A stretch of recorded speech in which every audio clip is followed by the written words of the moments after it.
I have finished the ruling on the objections to Dr. Vose's deposition designations that the defense sent. I don't think I have seen any plaintiff objections, if there are any. We don't have it. And so my assistant will be sending those out sometime this afternoon.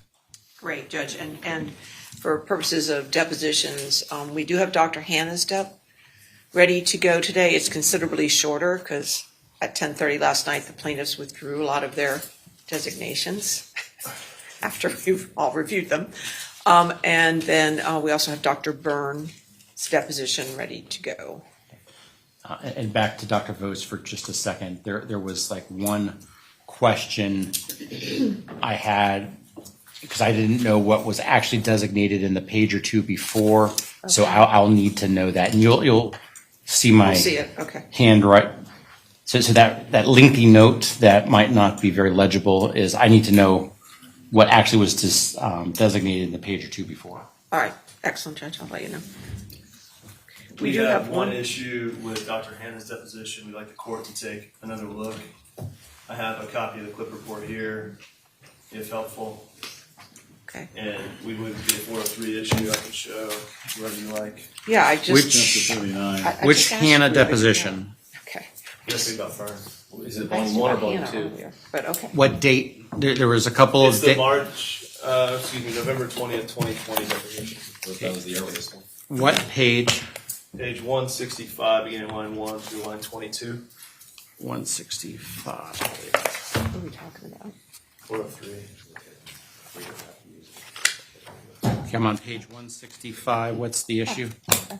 Your Honor, we believe this is a 403 issue consistent with the court's previous efforts to keep this. What lines? And specifically 165.11 through the remainder. Through 22? 22, Your Honor. I think this is an agreement that she signed with Dr. Hanna. It's in the records. Dr. Hanna's medical records. It's in Dr. Hanna's medical records. It's not one of those blank ones that we had talked earlier about with Kirkpatrick. It's an agreement that she signed and is in the record. It's also, I believe, signed by Dr. Hanna and a witness or two from his practice group. We believe if it's allowed in that they will argue that the jury should infer that she did provide it intravenously despite the conversation here. And that's why we believe it to be a 403, 404 issue. Judge, there's no question that Mrs. Kowalski provided oral ketamine to Maya, and the plaintiff wants to eradicate any reference to ketamine being given at home. There's already been testimony that she, in fact, did give oral ketamine at home. We're not simply to strike reference to oral ketamine. We're fine with that. Our concern is the reference to intravenous ketamine at home, which has, on all previous occasions, been excluded. Well, there's also an evidence in trial exhibit 2408-1559, in which this witness that we're about to see, James Schott, expresses exactly what is to be, how it's to be used for. There isn't a commercial product for oral use. You have to get injectable and take it orally. What? In other words, it's the same substance that could be given orally or intravenously. This, I guess, let's put it this way. In retrospect, I probably should, starting on line 11, she did ask me for the balance needs to be out. so what are the lines again, the page lines you want to exercise? Page 165, line 11, we can leave in because she did ask me, period. And then remove, she did ask me, can I give it IV? Through the balance, which appears to be 165, line 12. Sorry, 165, line 22. Thank you, Your Honor. The record to reflect that's over objection, Your Honor. Understood. So, let's pull that 165, 11.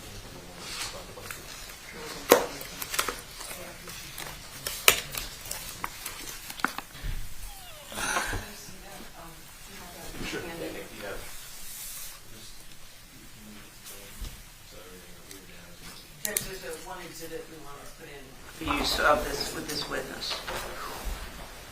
Your, I'm sorry? Mr., is it Cottrell? Yes. I'm sorry, Your Honor? Is it Mr. Cottrell? Cockrell, but yeah. Cottrell. Mr. Cottrell has the control again. 3402. 2 seconds, I'm just finishing with that. Oh, okay, sure. I think he's making that edit, Judge. Give me just a minute.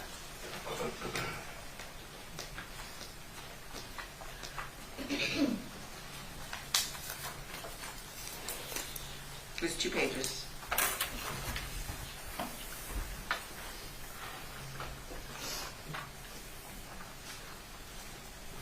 It's the pharmacy records, Judge.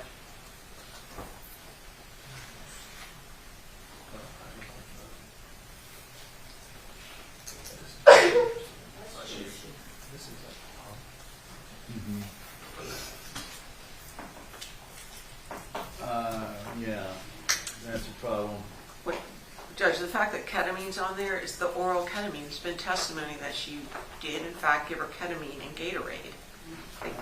I don't know if they want to wipe out all reference to ketamine, but that's testimony, and we believe we're entitled to have the jury know all the medications that Maya was getting.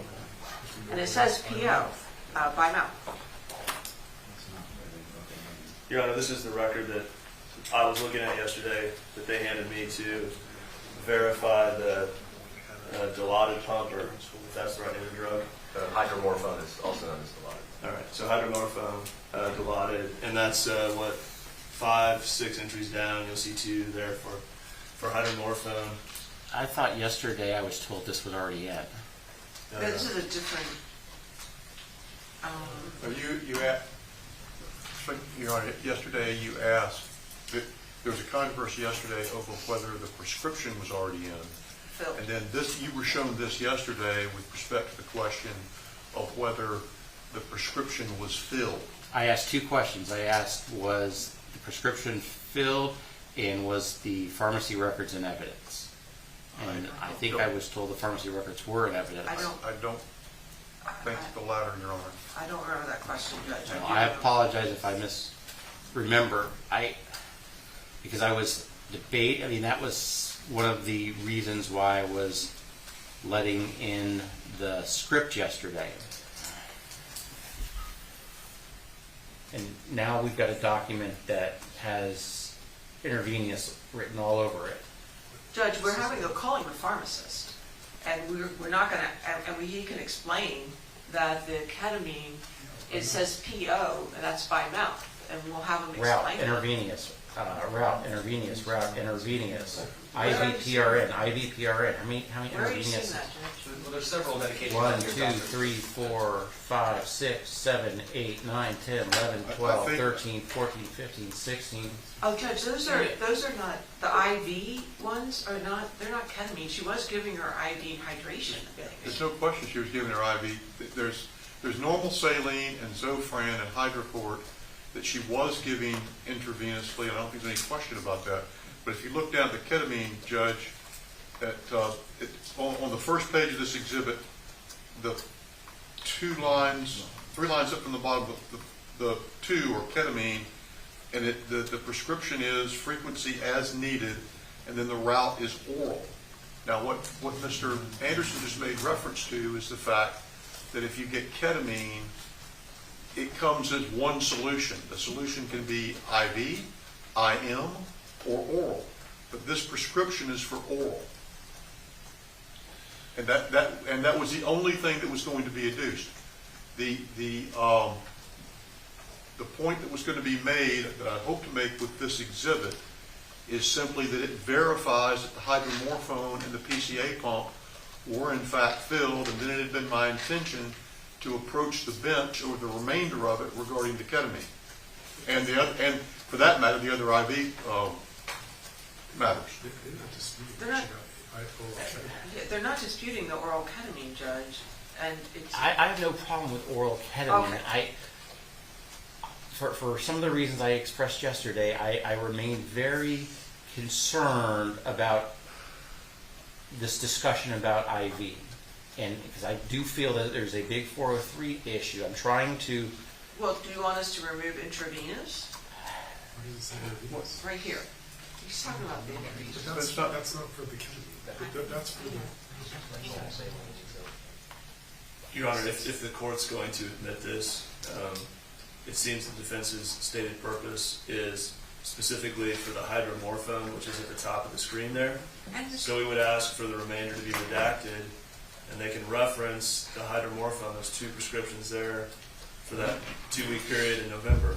But even then, what is the relevance here of whether for the trip to Mexico she got hydromorphone?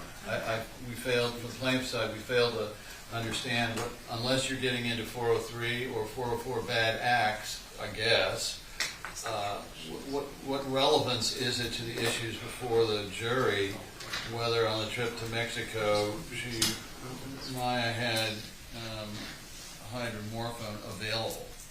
Judge, these are prescriptions that Maya was given. It goes towards how much medication she was needing, how she was doing, the fact that she's getting oral ketamine at home, which has already been testified to by the plaintiffs, how much she was getting, because they stood up here and showed a chart to the jury. Here's when she was getting her infusions. Well, in between those infusions, she was getting oral ketamine at home. And I think that's relevant for perspective for how she was doing. We're not trying to imply that she was getting intravenous ketamine. and I agree, the oral ketamine, I have no problem with the Okay. oral ketamine. It's everything else in this document, and how is it going to be used is my bigger concern. Well, I just,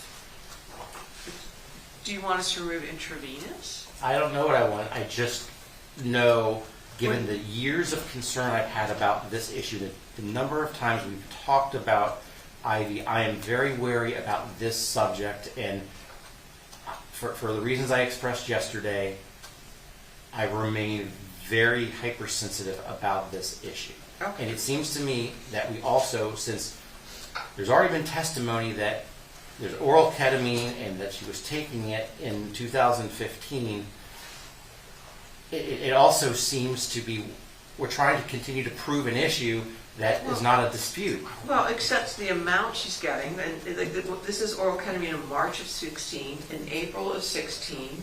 There are different months that she's getting prescriptions for oral ketamine. There's a pattern of oral ketamine, Judge, that extends across the period of time that plaintiffs have been contending that she was doing quite well, and she was a freight train headed to college, even and was not needing ketamine treatments. And during that same period of time, these prescriptions indicate that she was in fact getting oral ketamine boosters, that her mother was in fact giving her that. Now, the IV portion of this is not in dispute.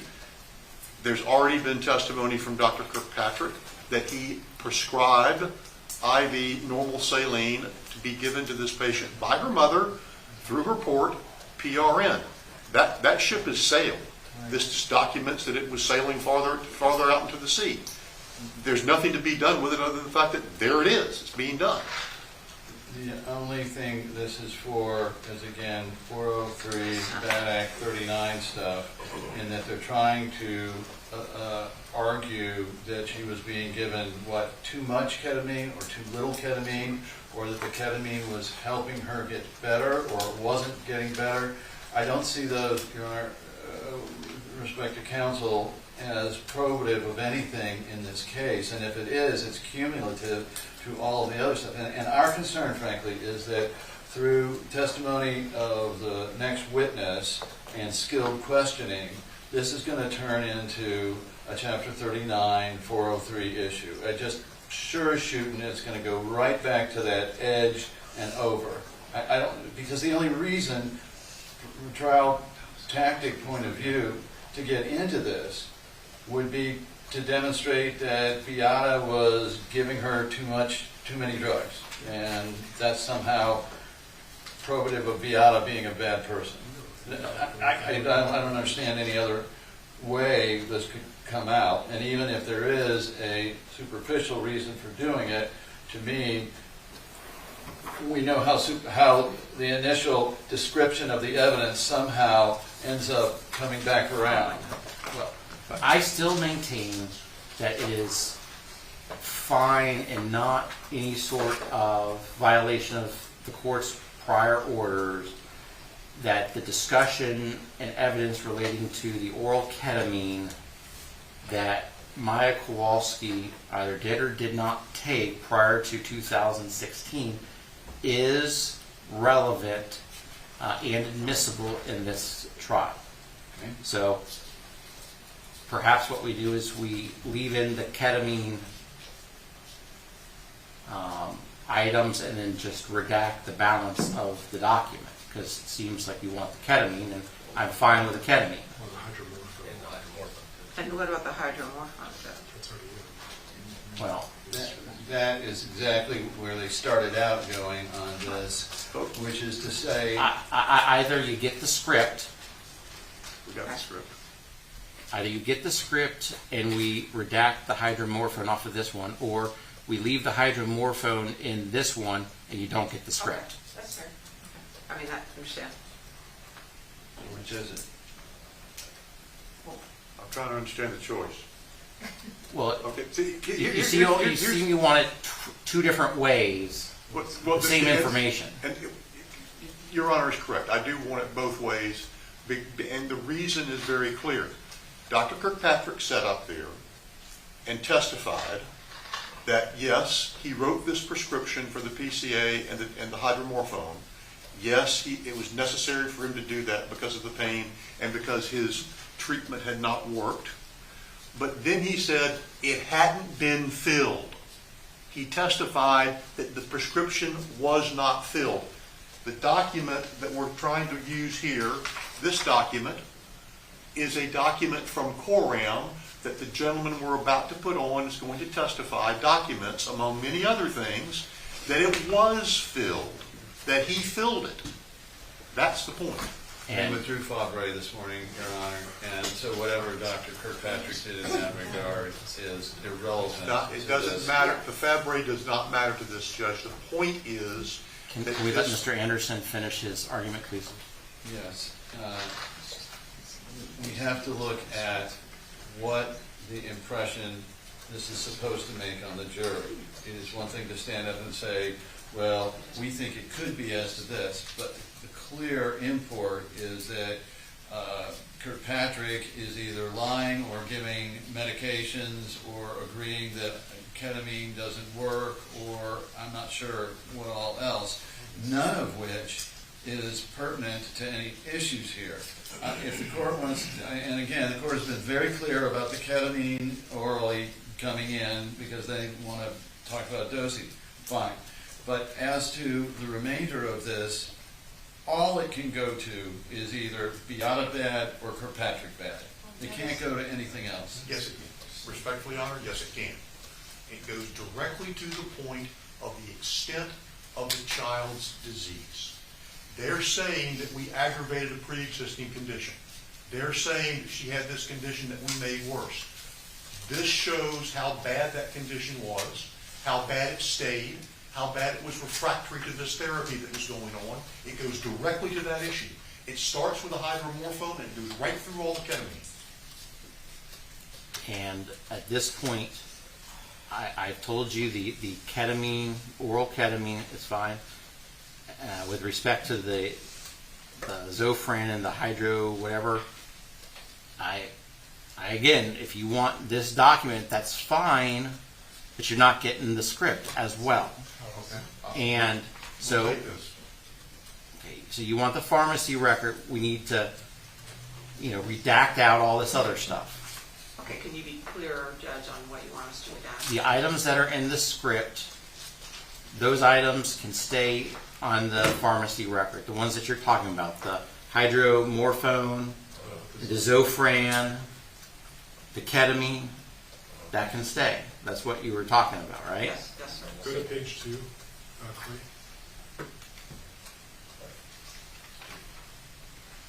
You'll also see on here, Judge, there's a medication called GammaGuard, that's IVIG, that's also been the subject of testimony. It's Not a surprise that that was being administered at home intravenously as well, pursuant to an order from Dr. Barr, who testified in front of this court rather early in plaintiff's direct.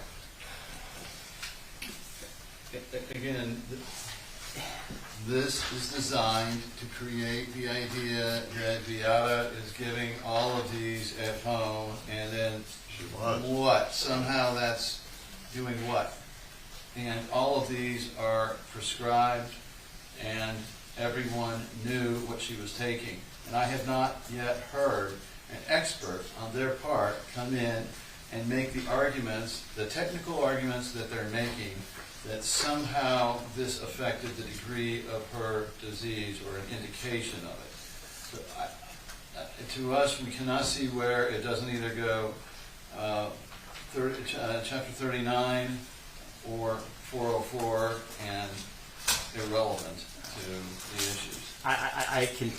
Honestly, I continue to struggle with how medications given in 2015 impact what the hospital did or didn't do, its acts or omissions in October of 2016, and whether the hospital exacerbated a condition that the hospital says that doesn't exist, how that is in fact relevant when I compare it to the substantial 403 issue that I know that is out there that I've been struggling with since the first day I've been assigned to this case. And so Judge, these are 2016 scripts. So Well, we're talking about. I don't see one that is after. No, There's one that was on October 7th. Are you talking about the ketamine specifically, Judge? All of this is These before. are all no. All of this is before the hospitalization that we're talking about. But it's all leading up to the hospitalization, Judge, and it goes to her condition and how much it was taking for her to be as she appears in the photographs. I'm about ready to just say nothing comes. Okay. Honestly, because everyone's arguing so much about this, which further makes it clear to me that the purpose of this is not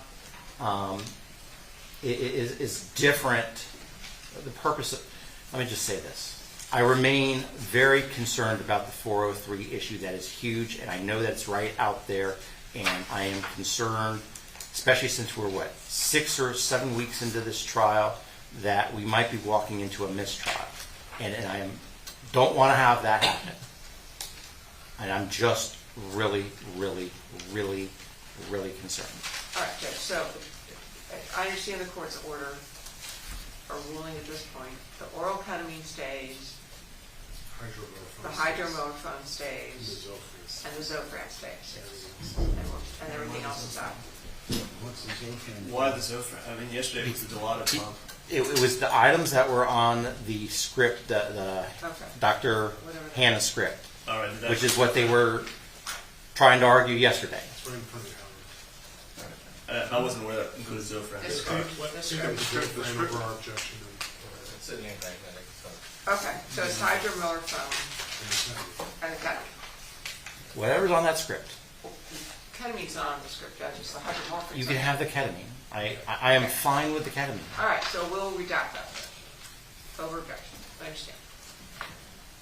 So let's show it to the defense before, show it to the plaintiffs before it's shown, and if there's any further redactions, we'll address that.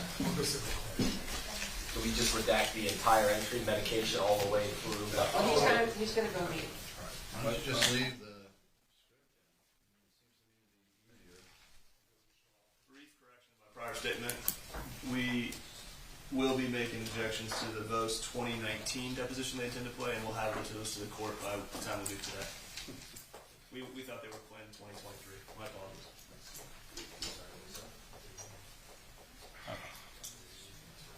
So I'll be on the lookout for that. I'm sorry? I'll be looking out for the further objections that I have to rule Yeah, on. we've given that. We also served Dr. Wyndham, we're waiting for those to. I don't think I've seen anything with Dr. Wyndham. We're waiting for them to tell us if they have any objections, Right, just like we did with Dr. Bose. Dr. Wyndham was sent over yesterday evening, I believe, so we'll do that this weekend. Yeah, so just to be clear, Judge, sorry, because I thought we were good on Hannah. I just want to confirm. There are no issues with Dr. Burns' deposition. Is that correct? Mr. Whitney. Dr. Byrne, we're ready. Okay. Just check. So what are we doing right when I bring in the jury? What's next? We're calling the pharmacist Mr. Schott.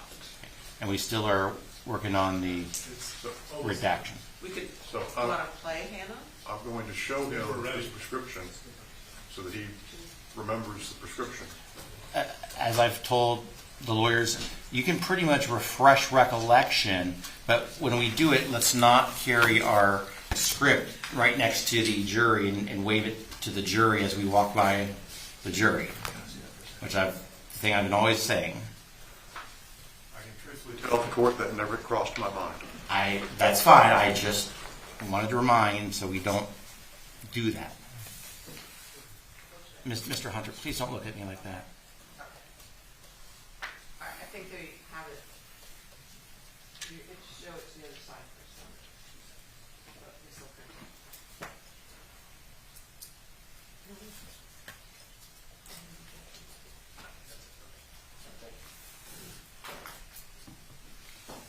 Have you shown the plaintiffs the redaction yet? I think they're finalizing. Oh, here we go.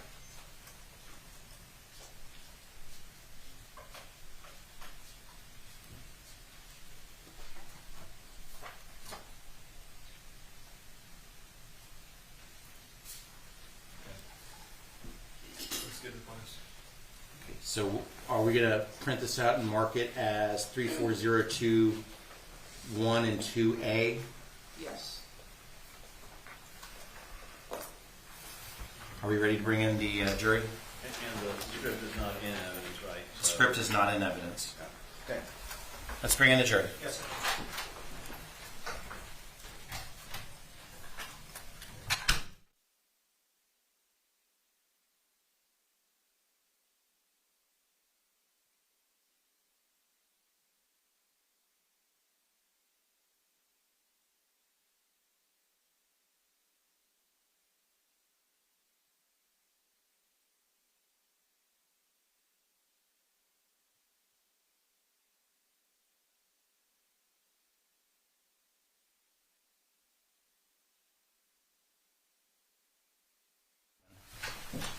Members of the jury, I want to confirm while you're away, you did not discuss this case amongst yourselves, you did no investigation, and received no information. Is that all correct?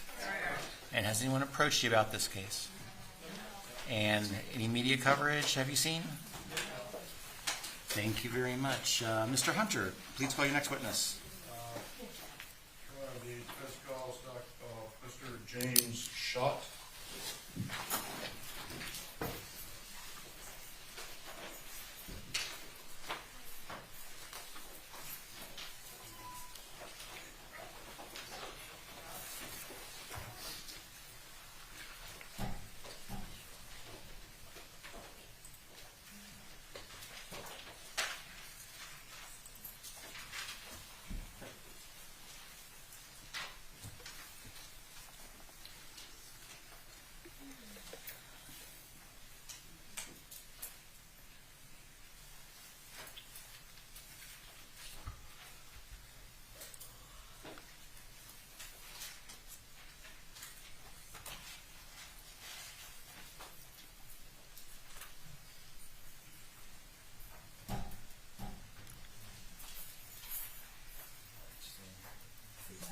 Raise your right hand.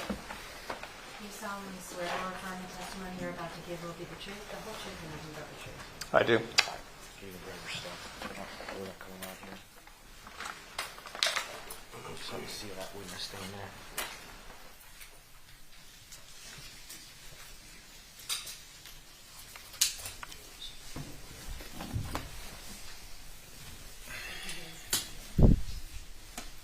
Okay, please, Stuart. Good afternoon. Good afternoon. Tell us your name, please. James Vincent Schott. And what is your occupation, Mr. Is it Mr. Schott? Correct. I'm a retired pharmacist. Congratulations. Thank you. Where are you retired from? My last place of employment was CVS Coram. Okay. And what did you do with CVS Coram? I was an infusion pharmacist. What does that mean? There are patients that come out of the hospital that have to finish IV intravenous therapy at home.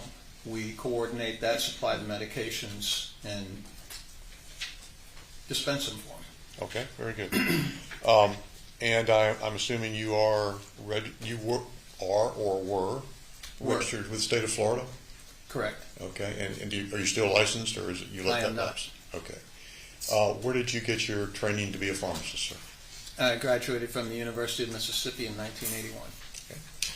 And how long were you with Coram? About 10 years, a little over. Okay. During the course of your tenure with Coram, did you work with Beata Kowalski?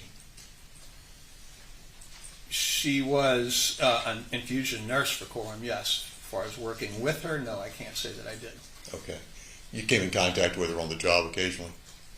Well, they were out in the field. I was always in the branch. I see. Was there a point in time at which you became involved with dispensing medication for Ms. Kowalski's daughter, Maya Kowalski? Yes. And when did that occur? 2015, November or so. And was there a prescription that you had initially to fill for Maya Kowalski that was written by Dr. Kirkpatrick? Yes. And do you have that prescription with you today? No. Do you remember it? Yes. Okay. And if you would tell the jury what the prescription was for? If it was a hydromorphone prescription, it's the first one we got. Okay. And what is hydromorphone? Hydromorphone is a narcotic pain reliever. Okay. Do you remember the dosage and the route and all that stuff? Or can I remember the route, not the dosage. Okay. Your Honor, permission to approach the plaintiff and show him a... Yes.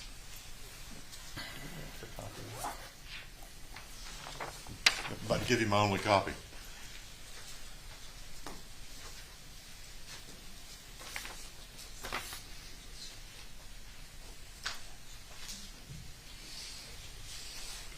Okay.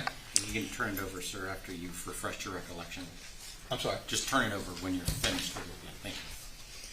Can you tell the jury what the medication was and what the route and dosage of the medication was? Medication's hydromorphone injectable, given IV via patient-controlled analgesia. It's 0.05 milligrams as a demand dose only. Okay. Now, is hydromorphone also known as Dilaudid? That was the brand name when it was first introduced. It's been generic for quite a while. Okay. And that's analgesic. Correct. You said there was a... Did you say it was a PCA, a patient-controlled analgesic device? Correct. Could you explain to the jury what that entails and what that is? Patient-controlled analgesia involves administering meds intravenously via a pump. And the patient-control part comes that they have a button on a bolus cord that they can push to give themselves an additional dose of medication. So the patient is able to give themselves a dose of medication as they need it, Correct. but there's a governor, if you will, on how often they can do that. The pump is programmed with parameters that will limit the amount of the dose and the timing. So in other words, you can only give so many doses per hour or per day Correct. or whatever. Okay. In this particular case, how long, how much was the dosage set for Maya Kowalski? The dose is 0.05 milligrams, Mayor, Sure. with a 30-minute lockout. And No basal rate. I'm sorry? There is no basal rate. Okay, could you explain the lockout and the basal rate, please? A basal rate is when the patient is getting a continuous infusion at a certain level. And then what we would call a demand dose is an additional dose given to increase the analgesia. So in this case, there was no base rate. Sorry. There was no base rate. There was just a periodic dosage. Correct. Okay. that could be administered. And what was the date of the prescription that you got? November 5 of 2015. And did you fill that prescription? Yes, You dispensed the medication and the device? yes. Were there subsequent prescriptions for the Kowalskis involving the medication ketamine? The Kowalskis, I believe, had gone to Mexico for a ketamine coma. We did not get a prescription back until the following year. Okay. So, in other words, you get some prescriptions in 2016, not 2015. Correct. Could we show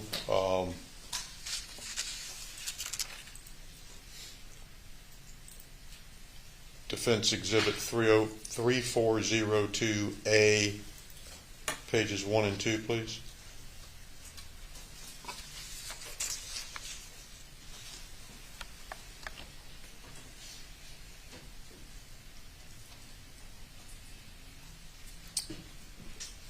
Does that refresh your recollection of the hydromorphone prescriptions are at the top there, but there are several ketamine prescriptions below that?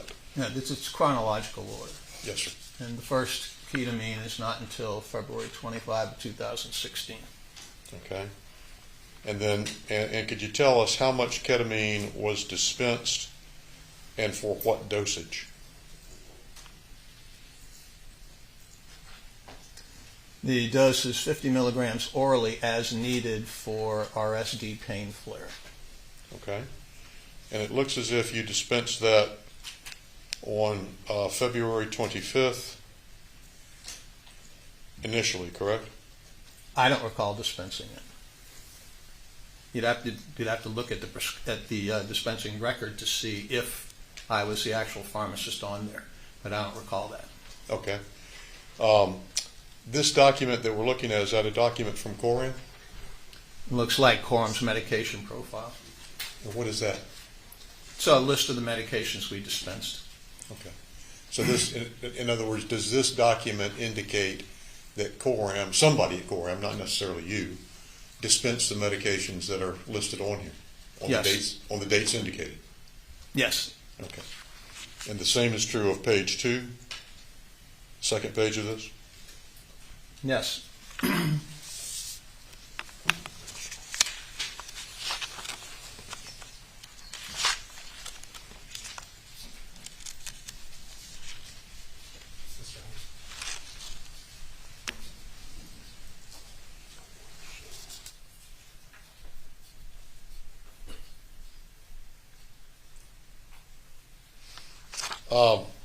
If I could refer you to the,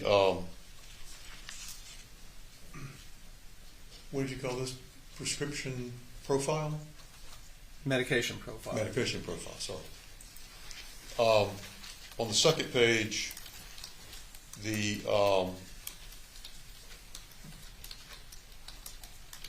description of the dispensation on May 20th, 2016. How many bottles were dispensed? 6. And each bottle contained what? I think they were 10 ml bottles. I am not positive. Okay. They could have been 5. Okay. And is that true of the dispensation on June 24th? Yes. And then the others are smaller amounts, correct?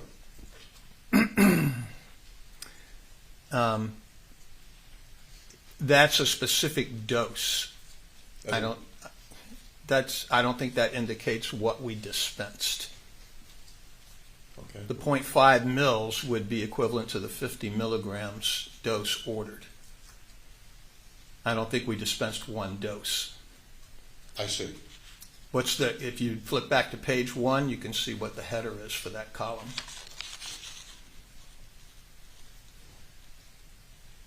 RX number, medication. Yeah, unit of measure. Okay. Then I can't tell you what we dispensed. Okay. But the prescription looks like it's 100 milligrams, 100 milliliters, 50 milligrams PO BID. That's the concentration of the medication in a 1 milliliter volume. Okay.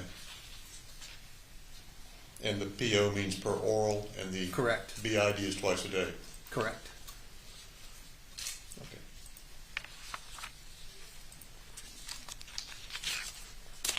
If I could retrieve that. Absolutely.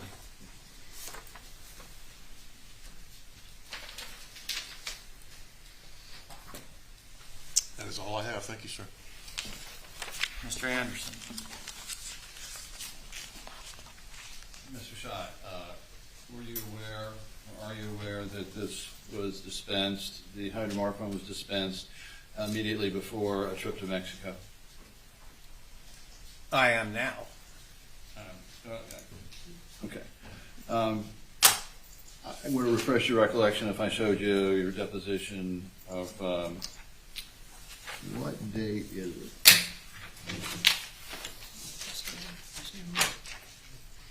October 22nd, 2019, a little earlier than this.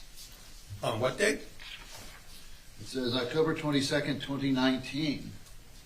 Oh, the deposition date, okay. Yes. May I approach him? You may. Just one question and answer. A little closer to the time.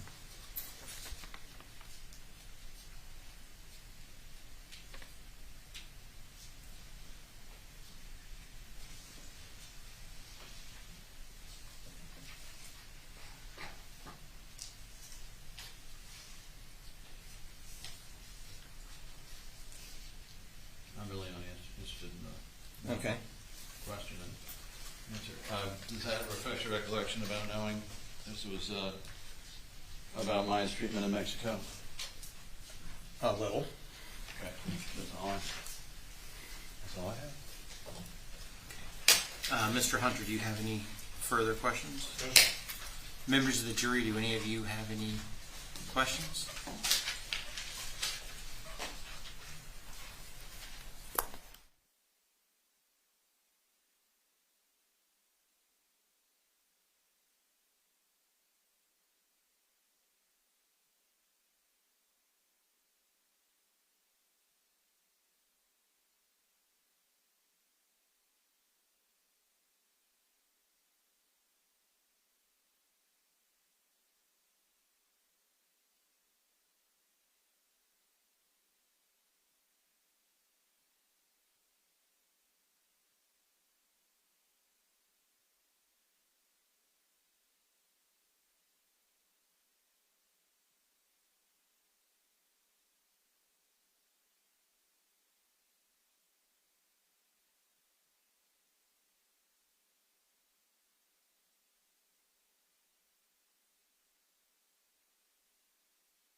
one of the questions I'm not going to be able to ask, unfortunately, and the other one, sir, the first ketamine was issued with a stop date, and the next treatment was issued before the stop date was concluded. What does that mean? And if we need to put the exhibit up, we can. Can we put the exhibit up? Or I can just hand them the sheet of paper. It's up, Judge. Okay.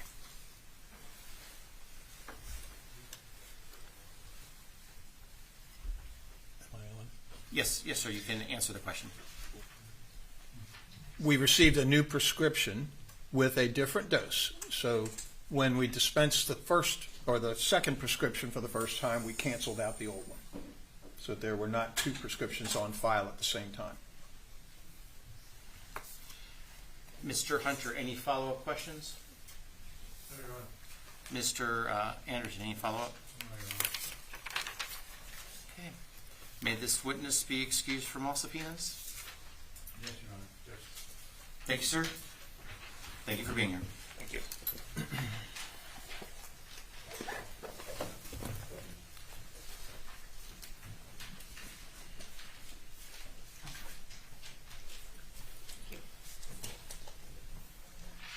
Ms. Groves.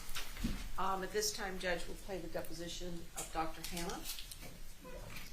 And do we know how long this one's going to? It's not very long. I think it's 25 minutes total. Okay, the jury's saying keep going, right? And don't turn the lights off. 36 minutes total. 36 minutes. And it's 2 volumes with a break, correct? There'll be a break and it's 2 volumes? Well, it's 2 different depositions, so there might be a pause, and then it'll continue again, correct? 36 minutes, 30 seconds. We'll leave the lights on and roll tape. Will you raise your right hand, please, Dr. Hanna? Do you solemnly swear or affirm the testimony you're about to give today be the truth, the whole truth, and nothing but the truth? Yes, I do. Can you please state your name and professional address for the record, please? Ashraf Hanna, 2250 Drew Street, Clearwater, Florida, 33765. In your experience, if you don't have privileges at a hospital, can you see a patient and consult with a patient at that hospital? No, And why is that? I don't have privilege. Okay, so you never had privileges at Johns Hopkins? I never. Why will I have that? It's far away from me. I don't deal with patients there. To your knowledge, Maya Kowalski's primary care physician, Dr. Wassener, never referred Maya Kowalski to you. Again, I can't remember when I have it here on the referral. I have it blank. I just looked at it before the depot. You know, who referred her? And I looked, it was blank. But a lot of times, you know, the patient herself, you know, or the family will request from the primary care a referral to me if the insurance or if they require that. So they will go ask the doctor, please, we need a referral to Dr. Hanna. But it's not the doctor who suggested, it's the patients or family who suggested that based on their online research. So you've been doing the IV ketamine for 10 to 12 years, I think you said? I believe so. And is that why you have a website that's ivketamine.com? Correct. And you posted some blog entries on that website? Correct. And I also understand you have another website called nopainhanna.com, correct? That's correct. Did you talk to the psychologist at all in 2016 to get an idea of how Maya was doing from a psychological standpoint? No, I did not. Now, when you were infusing Maya, can you explain to me what type of monitoring was going on? Well, we have EKG monitoring and pulse oximetry monitoring. And why did you have to do that? That's standard of care. She will show me videos of her jumping in the pool, doing activities, being with her friends and family. So she had some good response, and treatment of ketamine has been successful for her. So I guess my question is, doctor, at what point would you determine with a patient like Maya Kowalski, okay, there's been this uptake regulation, it's gone too far, we need to stop it and go backwards? If her condition improves or her vitals becomes unstable. Okay. Or if there is any change in liver enzymes. And then all along this time, I monitored, I did like 16 or 20 liver enzymes and they were all perfect. What about abdominal pain? Can ketamine cause severe abdominal pain? That's from the cholangitis from the liver. Okay, so you send her to Johns Hopkins All Children's Hospital? Yes. Why? Because I failed to help her. There's nothing I could do. I told the mother, that's the maximum I can do. I cannot give her any more. She has abdominal pain. I need her to go to a bigger place. They can maybe do some continuous infusion. First of all, we need to see why she's having abdominal pain. They can do some lab work, check, make sure nothing else is going on. If I couldn't control her with my average capability, with the maximum infusions I could do here, then it was time for me to send her to another facility. So is it fair to say that October 6, 2016, which was your last infusion date with her, that was the maximum that you felt comfortable with? Yes. Who gave the order to have a port placed? Yes. Who did? I did. Well, then let me draw your attention to your last infusion here, October 6, 2016. That can be found at Hanna 000184 to 185. And the patient on that day is in 10 out of 10 pain still, with pain medications. And you now went up to 1,250 milligrams plus a 50 milligram ketamine bolus, and you did this infusion over a shorter period of time, 2 hours, which gets us to above 24 milligrams per kilogram per hour.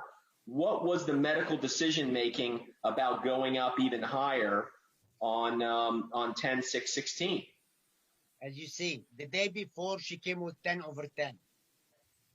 She was screaming. She was crying from pain. Her mother stated that I cannot live. You know, she's in so much pain. She's screaming. She's up all night. This is the patient I'm having in front of me. I did everything I could the day before. I discussed with the mother. We said, okay, you know, actually the father was there, you know, and I discussed the case with him. You know, I said, I'm really running out of option here, probably. You know, I can try to shock her a bit more, try to give her, you know, I don't want to give her more dosing, but let's see if I give it to her in a shorter period of time that you can achieve a better result. And that was, you know, I told him, this is the maximum I can do. If she does not get better after that, we're going to send her to the hospital. So I think you just answered one of my previous questions. October 6, 2016, that was the maximum level you felt comfortable with, above 24 milligrams per kilograms per hour? I had given her enough. She was not responding. There was nothing else I could do. Is it possible, doctor, that the abdominal pain you're referencing was caused by these infusions? I mean, it can be a side effect. As I said, it can be a side effect from, you know, like a cholangitis or something. That's why we needed her to go to the hospital, maybe get liver function. And I don't know how her liver functions. And these are, as I said, reversible. So when I have a patient like that, you know, I send them to the hospital. That would be the prudent thing to do. Over the course that you were doing these infusions, doctor, and I have 55 infusions here ranging from early January to October 6th of 2016. I also understand that you wrote several prescriptions for oral ketamine to be used at home. Do you remember doing that? Yes. It appears to have been signed by Beata Kowalski, an individual by the name of Joanna Misic, RN, a Heather Bonilla, LPN, and yourself, Dr. Ashraf Hanna, MD. Doctor, do you remember circumstances of providing this agreement to Mrs. Kowalski? Yes. What? I'm with you, Judge.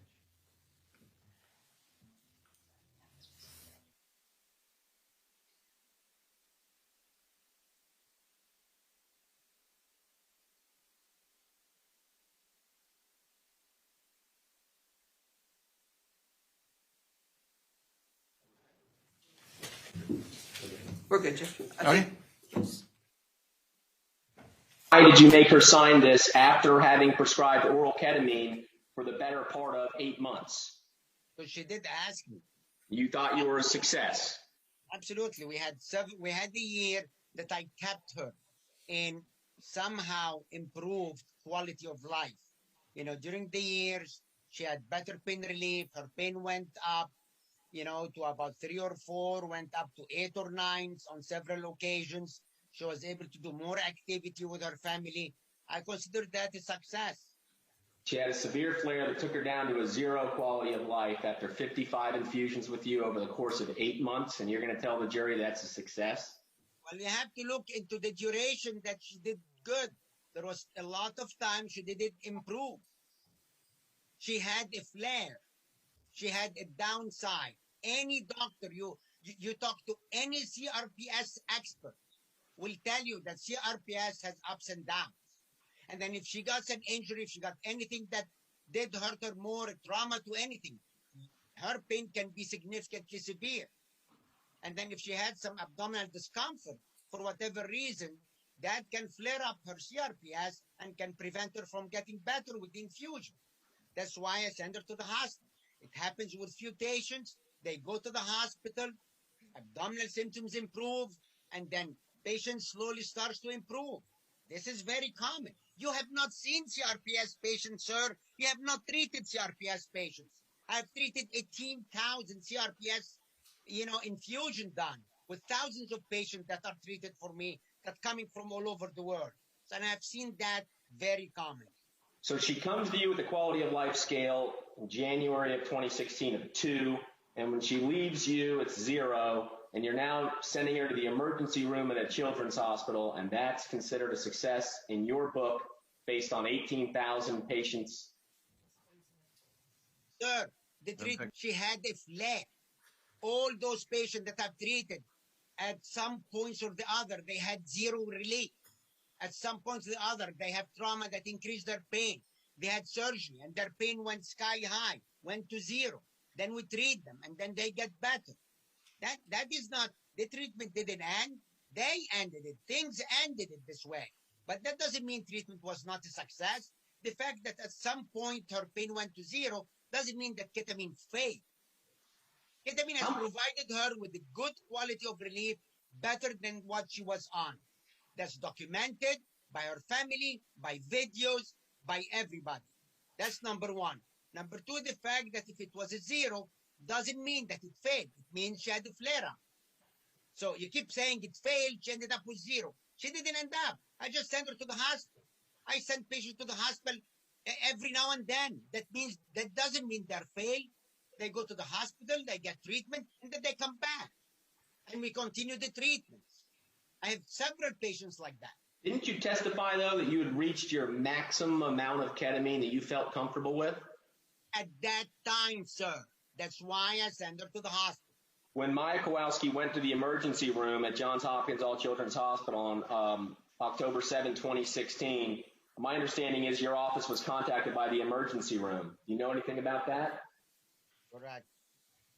Do you know what you told the emergency room you were doing in terms of infusions? Yes. What did you tell them?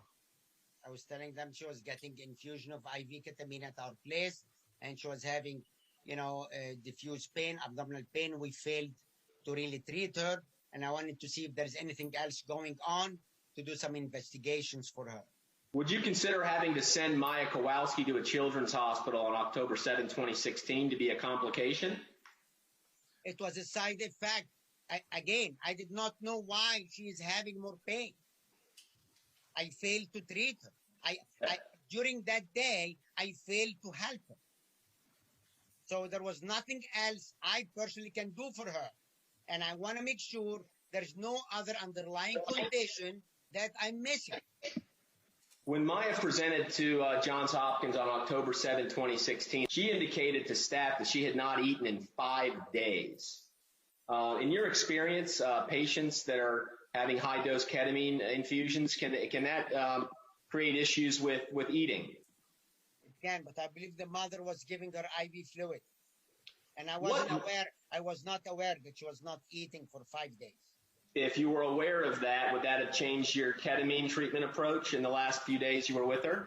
Yeah, I will probably hold it and have her take a break so she can eat. Okay. Is there an association between ketamine use and having trouble with eating? I mean, ketamine is like any other medication, can cause nausea. Did you ask Maya how often she'd been eating? I personally did not. Yeah. Now, before this visit, doctor, you attempted to go to Johns Hopkins to assess Maya at Johns Hopkins, correct? Correct. And you drove there, right? Correct. And you were told you couldn't visit Maya because you'd never applied for emergency privileges, right? Yeah, because initially I got approval. I applied for something, I can't remember. You know, I remember signing whatever they needed me to sign. I remember the judge said that I can go see her. Again, that's my recollection. Don't hold me on that. My recollection, the judge did approve me going. They sent me some paperwork to sign. I signed it, filled everything. And then when I went, they declined me seeing her. So June 7, 2017 was the next time you saw her? Yeah, in June 7th. Oh, that's all approximately 5 months after you saw her in January of 2017, correct? Correct. And I'm asking you, Dr. Hanna, if you could tell me, based on your record, how much relief you documented the patient had since January of 2017. Yeah, so 60 to 70% improved. You know, she did not have hypersensitivity or allodynia. Was she on ketamine during the period of time from January to the time she saw you? No. Do you know what she was doing in that interval of time that led to a 60 to 70% relief? No, I mean, I believe she was doing some therapy. Okay. And I think it says here she was doing physical therapy, home exercise program, aqua therapy, correct? Let me ask you this, doctor. Within a reasonable degree of medical probability, do you think that the 60 to 70% relief that you noted here on June 7, 2017 was due to the ketamine that you administered back in October of 2016? It can be. There's a very good probability that it can be. Yes. More likely than not? More likely than not, because she tried it before the ketamine and it did not help her. She had tried the therapy before the ketamine. The only reason why she went for ketamine is because she failed therapy. She went to hospitals. She went up north. They did put her in rehab. She went to rehab in many hospitals before. That actually increased her pain. If you look into the note, she did therapy that made her pain worse. And that's documented in all her history. With regard to the handoff of Maya's ketamine treatment to you from either Dr. Kirkpatrick or Dr. Cantu, in other words, when you picked up her care and started to manage her care, did you get Dr. Kirkpatrick's records? Yes. You did? Okay. Yes. Did you get Dr. Wassenauer's records ever? Dr. who? Wassenauer, her primary care physician. No. Okay. Did you ever speak with him? I don't recall.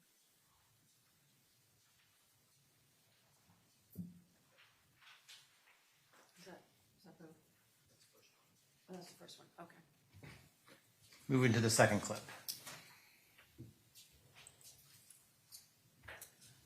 Doctor, can you raise your right hand, please? Do you swear or affirm the testimony you're about to give will be the truth, the whole truth, and nothing but the truth? Yes, I do. My understanding is we were sent, in response to a subpoena, some standing orders from your practice for ketamine. Are you familiar with what I'm talking about? Show me. Yeah, I'll screen share them for you. This will be exhibit 1 to this deposition today. And this, for the record, is a... That's not an evidence, Your Honor. Can we approach real quick?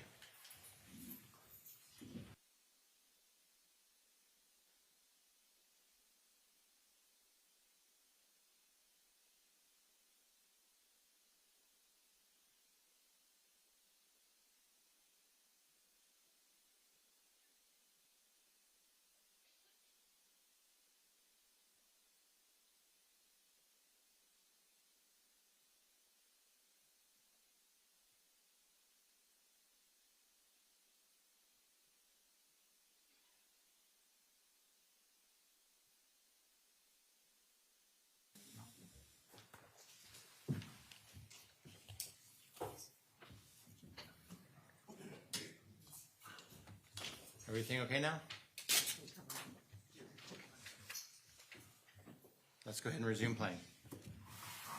A ketamine standing order that was produced pursuant to a subpoena from Florida Spine Institute. Can you confirm with me, Dr. Hanna, that those are your standard initial and maintenance therapy doses for CRPS patients receiving ketamine?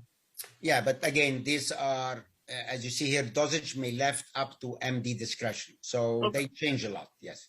Understood. But your standard initial dose is 1 milligram per kilogram per hour? Yeah, those are guidelines in general. Yes, I start with the 1 milligram per kilo and titrate it. I can stay at 1, I can stay at 2, I can go to 3. It really varies. And how often do you go above 20 milligrams per kilogram per hour in your practice? Not that common.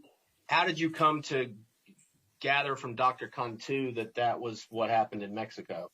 Personal phone call. All right, let me ask you this. Where in your chart is there a statement from a psychiatrist clearing Maya Kowalski for ketamine treatments and ruling out underlying issues of schizophrenia? Well, I know that Maya was seeing a psychiatrist, prior to that. And also with Maya, it was a different situation because this is usually for fresh patients who did not get ketamine before. Maya did see Dr. Kirkpatrick in Tampa, and she did have ketamine. And Kirkpatrick, also, he does require psychiatric clearance. And then she saw Dr. Cantu, so she already had IV ketamine before, and without any problem or any flare-up of any schizophrenia. And there was no mention of any of the notes that she had schizophrenia. So you were relying on Dr. Kirkpatrick about a psychiatric referral? Yeah, and the fact that he did clear her for ketamine infusion.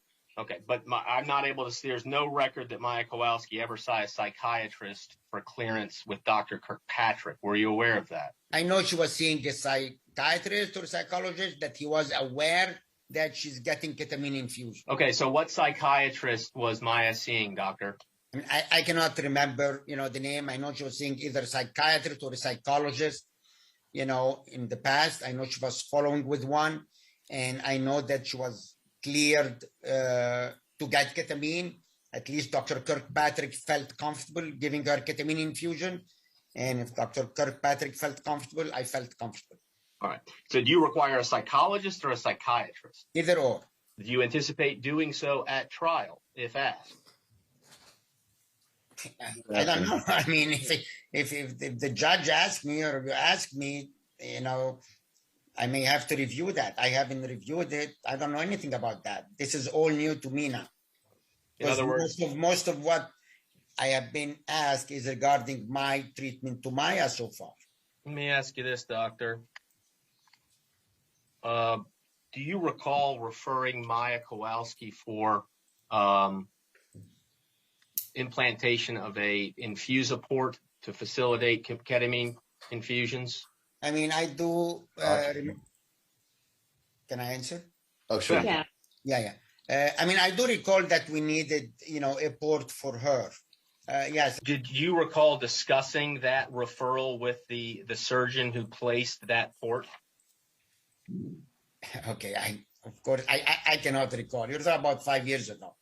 But I recall that, because of Maya's condition, her difficult IVs, and the frequency of getting the infusion due to her intractable pain, that we did suggest, getting a port. But because I do not manage the port, I believe sometimes the order has to come from the doctor who's going to manage it. So it has to be primary care or surgeons or something. But we did make a recommendation, for a port because, obviously we don't want to torture, a young girl with IVs all the time, especially with patients with CRPS. It's very painful to restart IVs for her. Is it your customary practice to speak with the surgeon who will be placing that port? Not really. Not usually. What I'm trying to drive at here, Dr. Hanna, is would you have discussed your treatment protocol with the surgeon who placed the port prior to the port being placed? Probably no. I don't usually do that. Okay. So, doctor, what is a coddle block? Okay, a cutter block is basically, like an epidural injection, and it's done at the tailbone. And basically with her, it will be like a lidocaine, putting in lidocaine or bupivacaine, a local anesthetic to produce a block, a saddle block, or, just basically something to block the pain signals that are coming from her legs to her brain and spinal cord. Had you ever done a coddle block on Maya Kowalski? I don't recall. What was the longest infusion that you did with Maya Kowalski? I believe 4 hours. If I can't find in your chart where there was a scheduled visit for this. Maybe it was just a conversation, but we actually didn't schedule her. Okay. Well, can you take a look at your record if you have access to it and see where your list of schedules are and tell me if you had a scheduled appointment with Maya Kowalski for Monday, October 10th of 2016 or Tuesday, October 11th of 2016?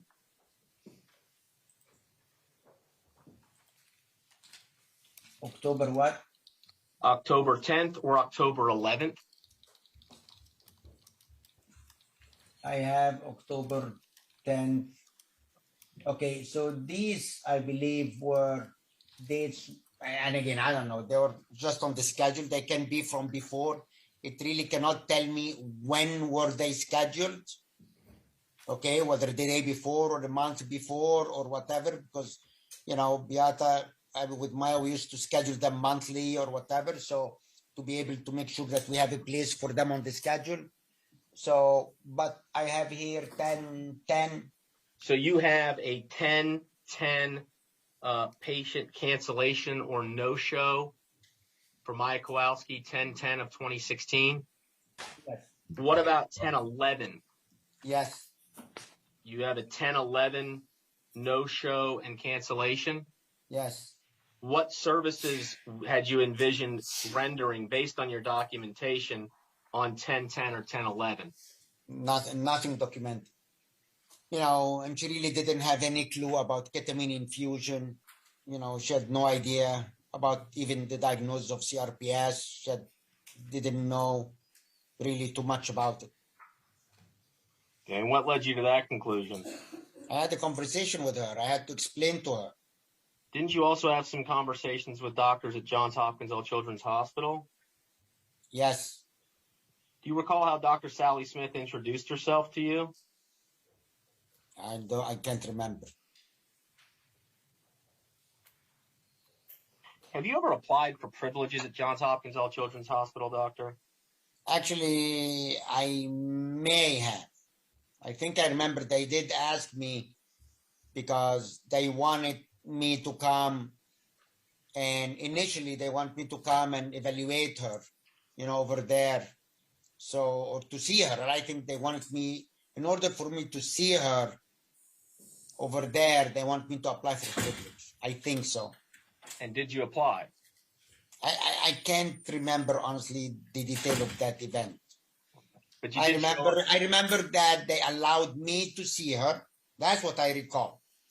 I recall that they approved me seeing her. They sent a letter of approval, something like that. And I went there. And when I went there, they declined me from seeing her. Who approved you? I don't know. I got the morning approval to see her and to go there. And then I went that evening after office hours to go see them, and they declined me from seeing them. Why were you declined? I have no idea. Was it because you didn't have emergency staff privileges? Again, they didn't even want me to see her as a visitor.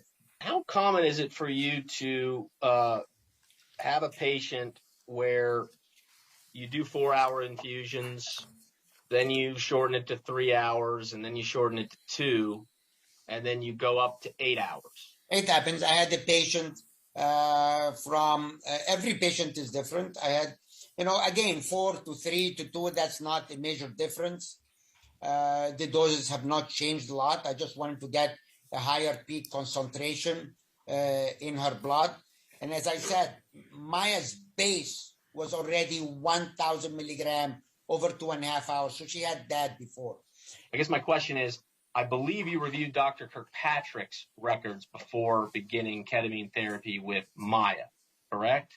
Correct. But you didn't review any records from Dr. Cantu? No, I did talk to him. Before I infused Maya, I did talk personally to Dr. Cantu. And how long was that conversation? Probably at least half hour.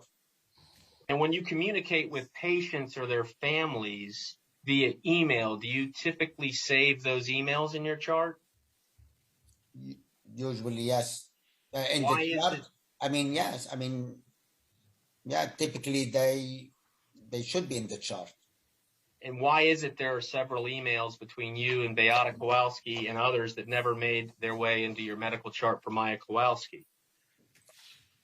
I don't recall. Some of those Gmail accounts made their way into the chart and some did not. I'm trying to get an idea why it is that some Gmail emails made their way into the chart and some didn't. I don't know. Dr. Hanna, I've screen shared something from your chart with you. Can you see that? Yes.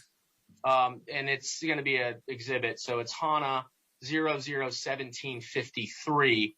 What is it that we're looking at here? It's a prescription that says it's medically necessary for Mediport placement for frequent infusion therapy. Okay. Is that the type of prescription that you would author in the event that you want one of your patients to have port placed? Yeah, so it's not an order, it's a request. Okay. Do you know who ordered the port for Maya Kowalski in this case? Again, I don't know. I mean, either primary care or the surgeon. I mean, if the surgeon evaluate her, then the surgeon will put it in, so I'm not sure exactly, how that works as far as orders or whatever, but, we usually request and then usually either the primary care or the surgeon will help with the maintenance of the port. Okay. So is it fair to say you recommended placement of this Mediport, and then from there, you didn't have any further involvement with the port? Correct. Dr. Hanna, I'm Greg Anderson, Maya Kowalski's attorney in this case. You were the, can we pin Dr. Hanna? There you go. Were you Maya's attending physician during 2016? That's correct. And you were responsible in part for her pain management? Correct. Your responsibilities then would be to take all reasonable and safe steps to alleviate her pain and improve her living condition? That's correct. The amount of ketamine that she received, based upon your background, training, and experience, review of the literature at that time, and experience clinically, did they support the treatments that you gave? That's correct. So if this is played back, can you say that again? So that's correct. That's correct. All right. And the at no time was Maya ever in any danger from the medication that she received from you? Absolutely not. All the record shows she's been extremely stable during the infusion. And did you take liver studies from her before and after her infusions? Yes, multiple occasions. Is that one of the key ways to determine whether she is having any negative effects from a ketamine infusion? Correct. And did she have any change in her liver functions or any of your other blood work indicative of any side effects, detrimental things occurring because of the ketamine infusions? No, sir. During the time that you had Maya as a patient, did you have the opportunity to meet and get to know Beata Kowalski? Correct. Tell us all of the doctors you can recall speaking with about Maya's condition before or during her treatment? Oh, I mean, I remember talk to, Dr. Cantu and Dr. Kirkpatrick.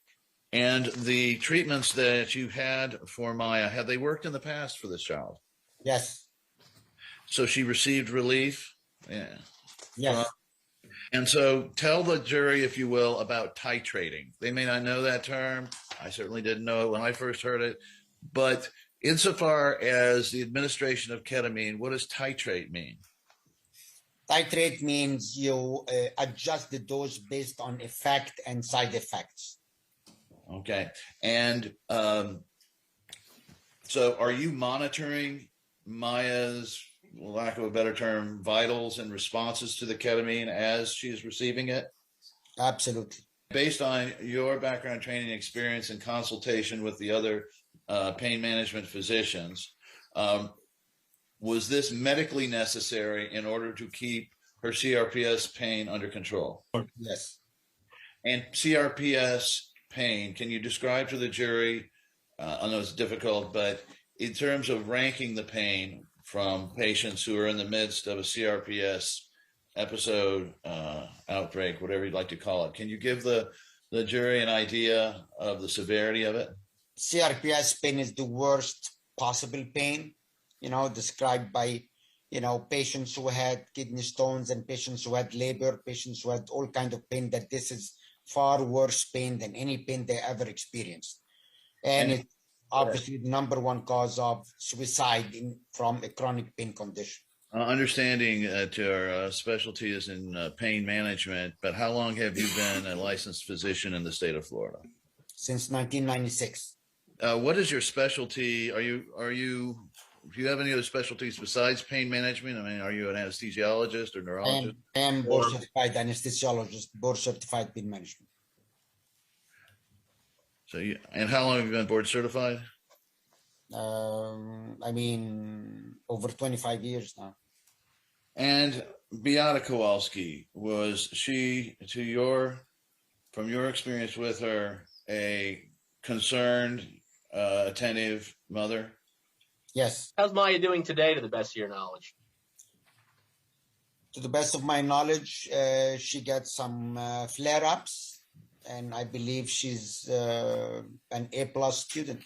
Okay. Do you know when the last time she had ketamine was? Was the date she was sent to the hospital. Do you know what Maya Kowalski's weight was as expressed in kilograms during the entirety of the 55 infusion sessions she did with you? I believe it was 27. Does that complete the plan? Yes. Can I see the attorneys for just a second? Yes.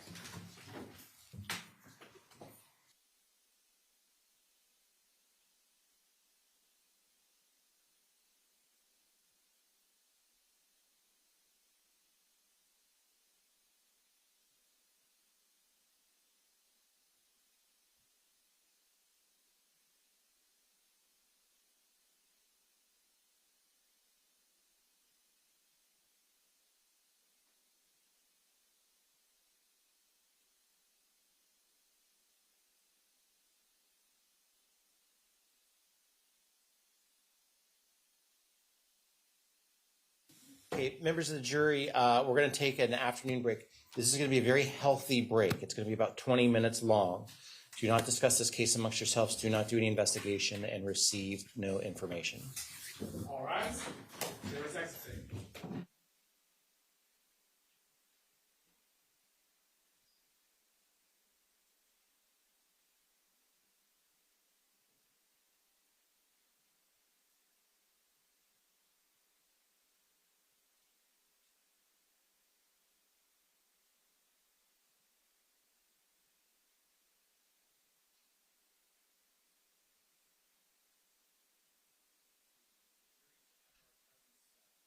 Gallery. I'm going to talk at sidebar with the attorneys for a few minutes. You're welcome to continue to stay and listen in, but I am going to have the sidebar machine going on. So if you want to walk out for a break, you can. If you want to sit here, that's fine as well.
Ms. Lawrence, you're in control. You're the only one at council table.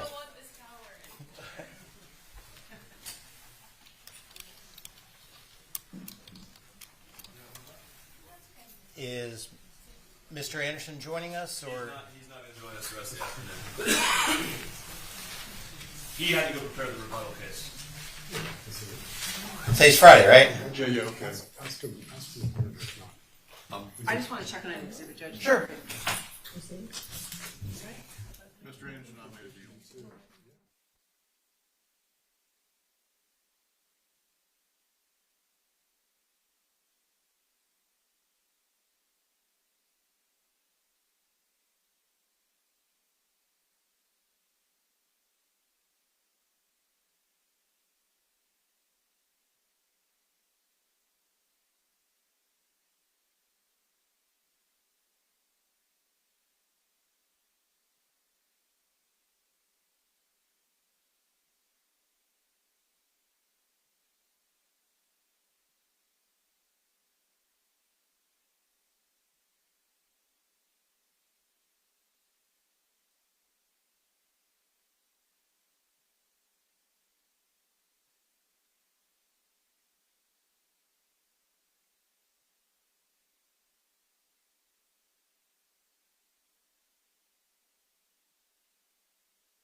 Ms. Krells.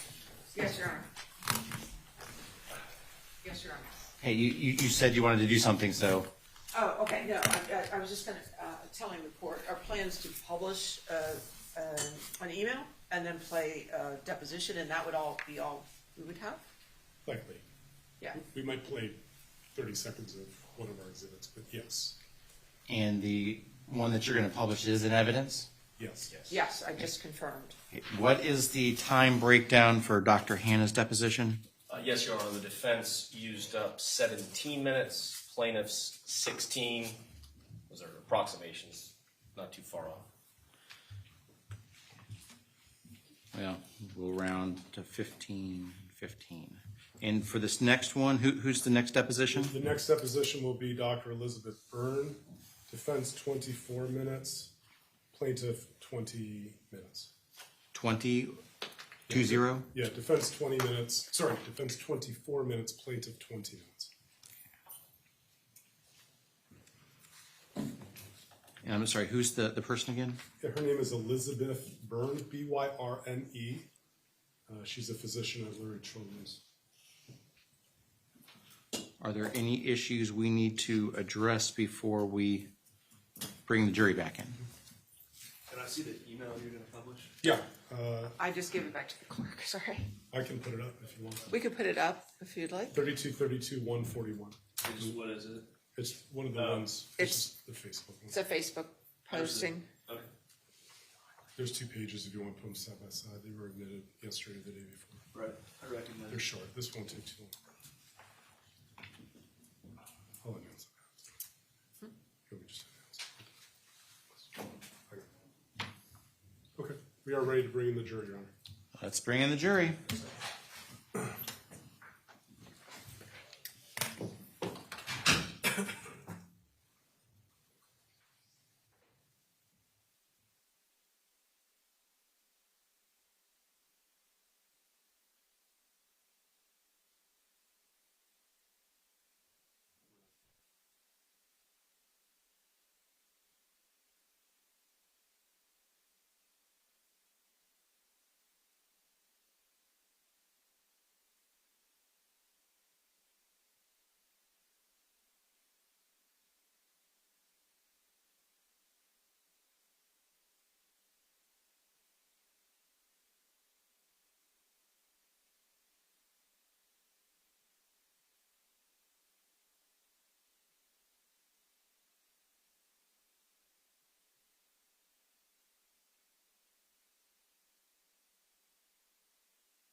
Want to confirm while you're away, you did not discuss this case amongst yourselves, you did no investigation and received no information. Is that all correct? Correct. And you did not see any clips from the media, is that correct? Correct. And no one's approached you, is that correct? Mr. Shapiro. Thank you, Your Honor. At this time, the defense would like to publish Defense Exhibit 3232-141. If it's in evidence, go ahead. Thank you, Your Honor.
You ready for page 2, Judge? Yeah, we'll go to. Are we ready, members of the jury? Clay, if we can go to 142, please.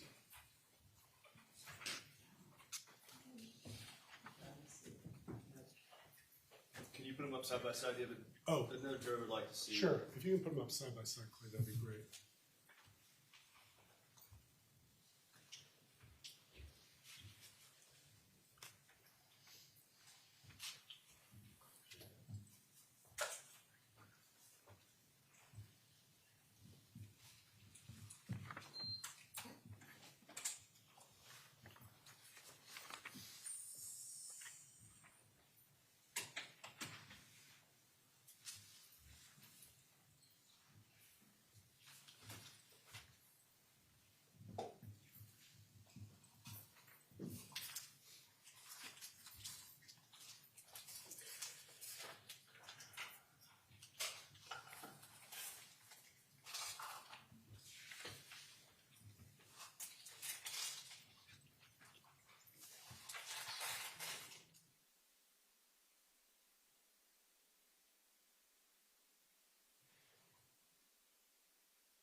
Friday? Mr. Shapiro. Sure. I have one more Friday afternoon matinee. So we're going to call by deposition Dr. Elizabeth Byrne from Lurie Children's Hospital for treatment of July 2015. Her deposition was taken on January 31st, 2022. And members of the jury, I assume you want to keep the lights on? There we go. You may proceed. Do you swear or affirm the testimony you're about to give will be the truth, the whole truth, and nothing but the truth? I do swear. Likewise, can you please give me your name and professional address for the record, please? My name is Elizabeth Ann Byrne. My professional address would be 333 North San Saba Street, San Antonio, Texas, 78207, I believe. And I understand that you're a pediatrician, is that correct? That's correct. Okay, can you please give me the benefit of your education and training from where you went to undergraduate all the way through any residency or fellowship training that you may have obtained? And I attended the university.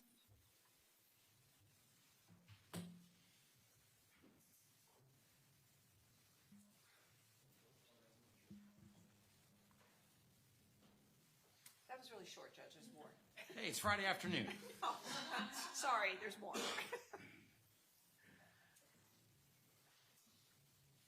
It is under an hour, just so. Assuming it plays. Yes, thank you.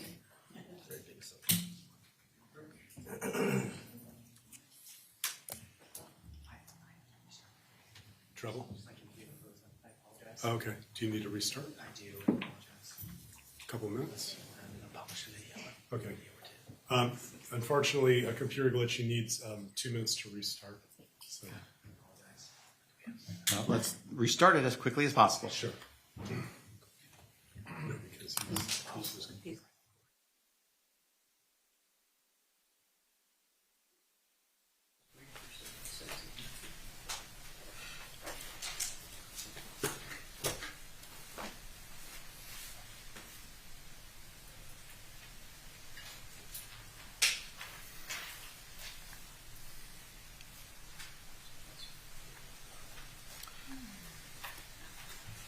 Well, while we're doing this, on Tuesday, which is October 31st, I'm going to need to know if anyone needs to leave early because of any sort of Halloween activities. When I say leave early, that means you still have to come. What's the difference in the two answers? Depends. In all seriousness, if we need to work around anyone's schedules, I'm going to need to know that hopefully by Monday morning. But if there's not a schedule to work around, then we won't. Having said that, I haven't been told by my wife as to what my schedule is. That's what the real thing is.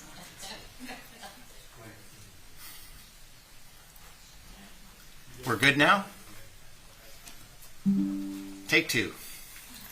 Graduated in May of 2007 with a Bachelor of Arts in Psychology. From 2008 to 2012, I attended the University of Texas Health Science Center at San Antonio, where I received my MD. I was in a dual degree program, so I also attended the University of Texas Health Science Center at Houston, but in the San Antonio Regional Campus from the same time where I received my Master's of Public Health. After completing my medical education, I started residency with McGaw Medical Center of Northwestern University at Anna and Robert H. Lurie Children's Hospital of Chicago. I completed my pediatric residency in June of 2015. And then, oh, sorry, go ahead. I was going to say, and I understand you were also the chief pediatric resident thereafter, were you not? I was one of the chief pediatric residents. Can you give me an idea of what your current employer and position is? I'm an assistant professor of pediatrics at the Children's Hospital of San Antonio. I'm employed by Baylor College of Medicine, and I currently work as a pediatric hospitalist. Okay, what is a pediatric hospitalist? A pediatric hospitalist is a pediatrician who specializes in the care of patients admitted to a hospital. Okay. And how is it that you came to be involved with the care and treatment of Maya Kowalski at Lurie Children's Hospital back in July 22 of 2015 and thereafter? She was admitted to my service. I was the admitting attending for the general pediatrics team, and she was admitted to my service. What does it mean that she was part of your service? It means that she was admitted to my cohort of patients under which were under my care.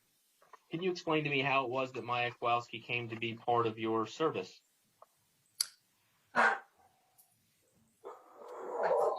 My understanding is that she presented to the emergency room at Ann and Robert H. Lurie Children's Hospital of Chicago, and was deemed to be appropriate for admission. And at the time of admission from the emergency room, she was assigned to my team. Okay. And did you arrive at any diagnostic conclusions during your workup of Maya Kowalski at Lurie Children's in July of 2015? After evaluating her, my clinical finding was that I did not find an organic etiology of her pain and felt that she needed multidisciplinary care. Am I correct that Lurie's involvement was for a second opinion for a 1-month history of generalized weakness and pain? That was my understanding upon her admission. Under general, I see here in your note that you document that Maya, quote, occasionally pushes herself off mattress with hands. What is the clinical significance of that entry as it pertains to Maya Kowalski?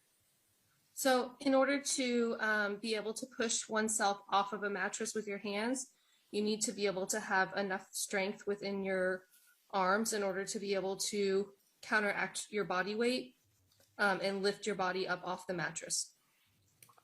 I also see under general, under your physical exam, that Maya was, quote, distractible with questions about school and extracurricular activities. Do you see that? Yes. Why is this being included in Maya Kowalski's chart? When we speak about somebody being distractible, what we are just trying to highlight is that when we were able to ask various questions, they are distracted away from other complaints.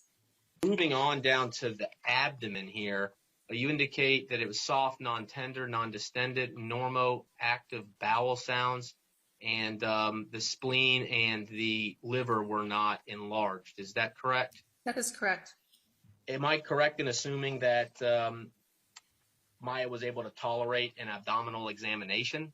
That's correct. And then if I move down to extremities muscles, the last sentence under extremity muscles says, quote, any touching / passive movement by parent or examiners causes patient to cry. What are you describing there? You'd have to. What I recall is that any touching or passive movement caused the patient to cry. Fair enough. Do you have an independent recollection of your interactions with Maya Kowalski or her mother, Beata Kowalski, separate and apart from what you have documented here in your chart? No, I documented. Okay. So, in other words, you're going to be chart-driven, as we say in our industry. Mm-hmm. Under the physical examination section, neuro, we'll start here. It says, when Babinski attempted. What is Babinski? Babinski is a physical exam maneuver where you can look at a neurologic response whenever you are applying pressure to the base of the foot to see which ways the toes move. And when the Babinski was attempted with Maya Kowalski, what response did it elicit? It is not documented what response it elicited in regards to the Babinski reflex, but what it did elicit was for the patient to forcefully kick at the examiner with her right lower extremity. RLE is an abbreviation for right lower extremity. And what does it mean to say 5/5 strength in knee ankle extension / flexion? That 5 out of 5 strength is complete strength. And why was that something that would make its way into a neurological section of a physical examination? Because when it would be appropriate to comment on the strength of a patient who's coming in with a complaint of possible weakness. Did you see any abnormalities here in terms of right lower extremity strength? No, Is that a no? that was a no. Okay. At 5 out of 5, is that normal strength? That's normal strength. And then you note here, no truncal ataxia, holds head upright and sits upright without difficulty, initially in wheelchair, but as mother reaches for doorknob, patient slumps over, says, "You were supposed to hold me up." What is being described in this portion of the note? What is being described in this portion of the note was that as referenced by the record, that the patient was sitting up and then slumped over. You note in there that her workup so far has been unremarkable and she is distractible on exam with good strength. What are you trying to communicate in this portion of your note? So that thus far there had been a reassuring workup and that the patient had exhibited moments of being distractible.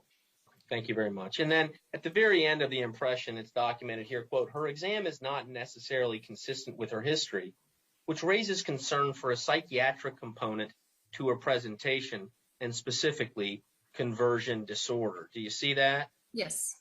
What is being described in that sentence of your impression? That there was a concern that there was a psychiatric component to her presentation.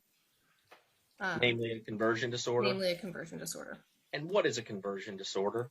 A conversion disorder is a situation where a patient presents with physical complaints that are triggered by psychological component or nature. And what type of consultations did you order for this hospitalization? As I recall, I believe we consulted medical psychiatry. I believe we discussed, but I cannot recall if we consulted pain management and social work. I referenced wanting to discuss with PST, the patient safety team. Towards the bottom of LCH 144, you note that though she reports significant weakness, she is noted to have appropriate strength when distracted. What does that mean? That means that the patient was reporting that she was weak, but whenever I was able to distract her, I was able to see physical exam findings suggesting that she had normal weakness. At this point, were you thinking this could be a complex regional pain syndrome patient? I was not. Why not? Her constellation of physical exam findings and symptoms was not consistent with complex regional pain syndrome. What about her constellation of symptoms was not consistent with CRPS? She seemed to have pain with light touch in a variety of areas. In my prior experience with patients with complex regional pain syndrome, did not have that distribution of pain. And did you continue to follow Maya Kowalski over the next few days? I did. Okay. Well, why don't we turn to your next note that you have here. And I believe, unless you can show me otherwise, your next involvement would have been a pediatric daily progress note from July 23 of 2015. Am I correct? It says here subjective. Oh, well, again, you're the admitting attending here, right, Elizabeth Byrne? That's correct. And it says subjective. Overnight, Maya was noted to fall out of bed and had a headache following the event. Do you recall anything about this fall? I did not recall the fall. However, there was multiple event notes documented, which I reviewed. Okay, and what did you recall after reviewing those event notes? That the patient had a fall, an unwitnessed fall out of bed. Fair enough. All right. And it looks like you would have done another physical exam on this day. Is that correct? That's correct. All right. You note that she was awake, alert, crying in her bed, but answers my questions. Am I reading that correctly? That is correct. And then you note neuro, patient says she cannot move her arms and legs because of the pain, but will roll in bed on her own. What is the significance of that entry in your chart? That the patient was able to roll around in the bed and so had the muscle strength to be able to do so. Okay, and why is that something you would have included in your note? Just sort of highlights that the patient was able to move, despite initially saying was unable to move. And then later on LCH 166, near the top here, you note in your progress note that Maya, quote, continues to report generalized pain and weakness. However, this is not consistent with physical exam findings. What does that mean? That although the patient continued to report weakness, we had on physical exam evidence that she was able to have strength.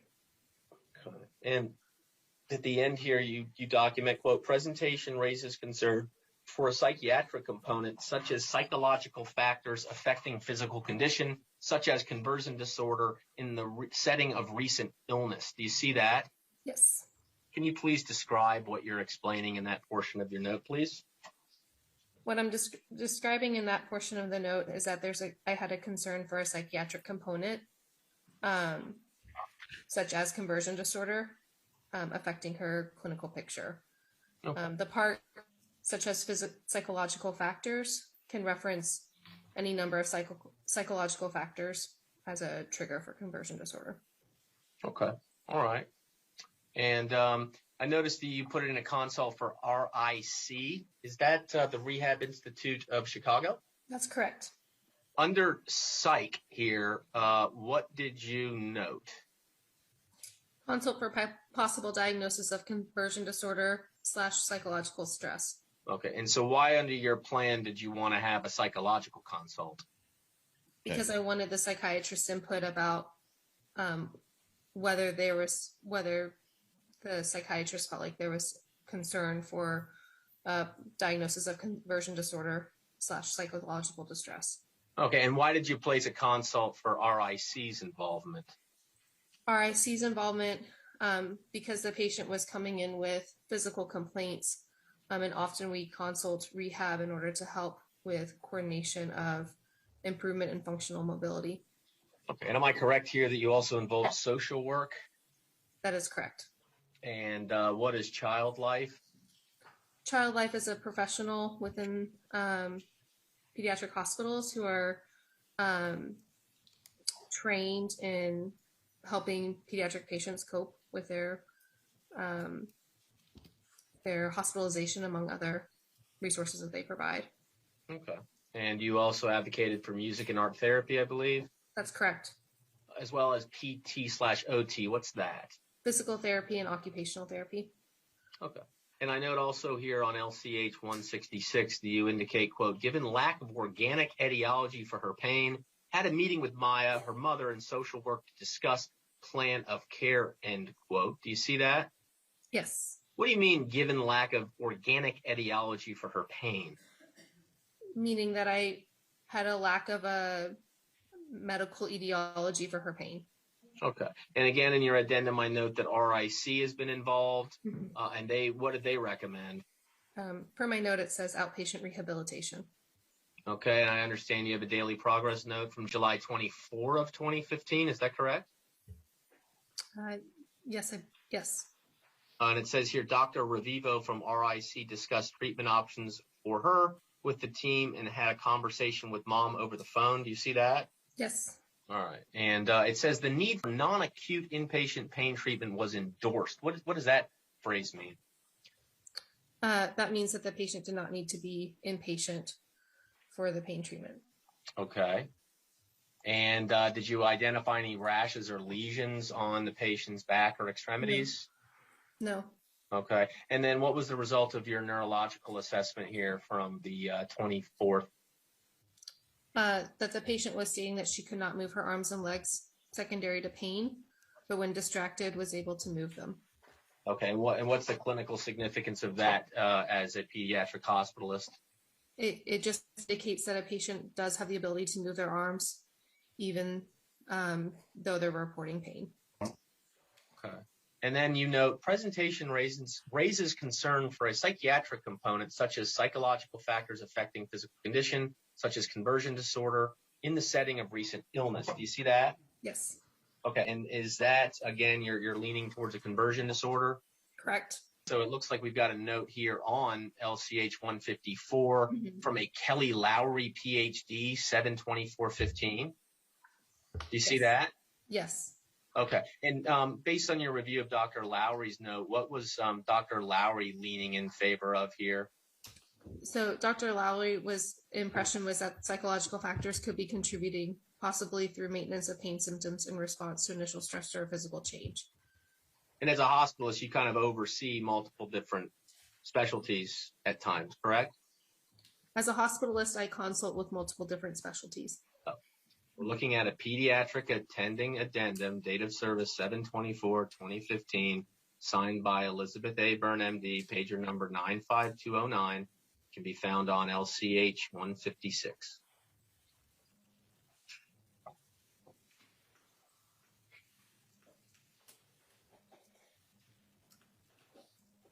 Okay. And yet you note here her examination remains unchanged. What do you mean by that? Meaning that she continues to report diffuse pain with light touch, but when distracted, had evidence of being able to move around. What do you mean here by further diagnostic workup will only delay therapy? My recommendation was that she have, as you can see, intensive multidisciplinary care involving physical therapy, psychology, and pain specialists. And my clinical impression was that by keeping her inpatient to do additional workup, I was delaying her ability to go and have intensive multidisciplinary care. So why did you recommend physical therapy, psychology, and pain to assist with Maya? Yeah, so psychology, because I was concerned about a psychological component to her presentation. Pain, as she was reporting diffuse pain and on multiple medications for her pain management. And physical therapy to help with her functional mobility, as she was reporting that her symptoms were preventing her from being able to have good functional mobility. At this point, did any of your consultants recommend that Maya undergo a series of high-dose ketamine infusions? Not to my knowledge. And I think it looks like here you're saying, quote, given these preferences, recommend discharge. What do you mean by that? As you can see in my attestation, I offered to transfer her to the Rehab Institute of Chicago, but the patient's mother expressed preference to return to Florida. And so I was recommending to discharge her so that she could establish care with a rehab facility in Florida. And why is it that you opted against an escalation of pharmacologic therapy? The patient was already on multiple pain medications. I worried about the side effects of escalating her pharmacological therapy and felt that the patient likely needed additional alternative therapies in order to address her pain. Okay. And then later on down in your note, it's referenced here, quote, of note, throughout the conversation, Maya was lying in bed and persistently vocalizing, quote, ow. When I discussed the need to continue to address other components of pain with child life, art therapy, and music therapy, she abruptly ceased saying ow and stated, I no longer want child life. I can't be distracted, end quote. Do you see that? I do. If it's in quotes here, am I correct that Maya stated that verbatim? Correct. And then it appears as if Maya said, quote, she began to cry and state to her mother that, quote, she would like to leave the hospital and return to Florida as, quote, they only think there's something wrong with my head. There's nothing wrong with my head. Mom, I only want to do this with you. If that's what it takes, then we'll do it. Book the flight now, end quote. Do you see that? I do. Okay. And what were your discharge diagnoses after or around the time you were discharging Maya on July 24, 2015? That is likely a misspelling. Steroid-induced myositis now resolved with exaggerated psychological stress response resulting in increased pain. What does that mean, this exaggerated psychological stress response? That there were psychological components. Did you notice any asthma attacks or issues with respiratory function during the course of this hospitalization? Not that I recall. And typically, if a patient were to have an asthma exacerbation, I would document that in the chart. And it indicates here her admission electrolytes were W and L. Is that within normal limits? That is correct. All right. And it says no imaging or further investigation was indicated due to patient's ability to move appropriately when distracted from her pain. Do you see that? Yes. What are you explaining? What are you explaining there? That given the patient was able to move appropriately when distracted, that additional workup was not indicated. Okay. All right. And am I correct that the plan here was to do some type of inpatient program near the patient's home? Yes, that's what the plan says. Okay. And what was their opinion? You'd have to reference the medical chart. So what is the direct, can you read the direct quote from the psychological services involvement with Maya Kowalski into the record, please? Their opinion is as follows, quote, our initial impressions at this time suggest that psychological factors could be contributing, possibly through maintenance of pain symptoms in response to initial stressor or physical change, in parentheses, such as an episode of myositis, in parentheses. We recommend 1, support for consultations from art therapy, music therapy, child life. 2, consider consultation with rehab for intensive treatment focused on return to functional mobility. 3, consider multidisciplinary team conference to discuss diagnoses and treatment recs with the family to prevent, against any misunderstandings. And 4, we will continue to follow to provide ongoing assessment of symptoms and begin to introduce non-pharmacologic approaches to pain management, as well as parenting strategies likely to reduce unintentional reinforcement of pain behaviors. What consults did you order during this hospitalization? Psychiatry, physical medicine and rehab, physical therapy, occupational therapy, and pain. Upon discharge, did you do a physical examination? Yes. Did that include vital signs? Yes. Does that include a blood pressure? Yes. Do you see any abnormal vital signs here upon discharge? No. All right. Was Maya able to tolerate an abdominal examination upon discharge? Yes. Okay. Extremities muscle, it indicates full range of motion of all extremities. Do you see that? Yes. What does that mean? Patient has full range of motion of all extremities. Meaning move what in lay terms? Patient's able to move their arms and legs fully. Okay. Skin, you note normal. What does that mean? No rashes or abnormalities noted. If you had noticed some rashes or other abnormalities, is that the kind of thing you would document in a discharge summary? Yes.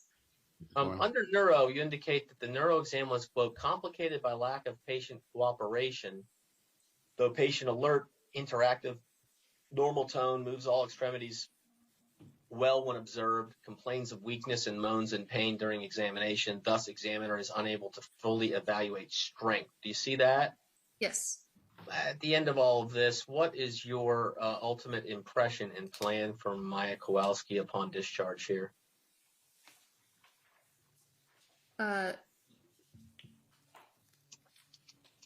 Again, that the again, my clinical impression is that her exam is not consistent with her history, which raises concern for a psychiatric component to presentation and specifically conversion disorder. And what did you, in terms of a plan moving forward, recommend for this family? A therapeutic program that combined physical and psychological therapy techniques. Did you see any need for this patient, doctor, to have a ketamine coma? No. Ms. Byrne, were you a resident at the time you created all the information you put in the Luria medical records? I was a chief resident, but I was an attending physician. Well, how many months had you been out of medical school? Or were you still in medical school technically? No, I graduated medical school 3 years prior. All right.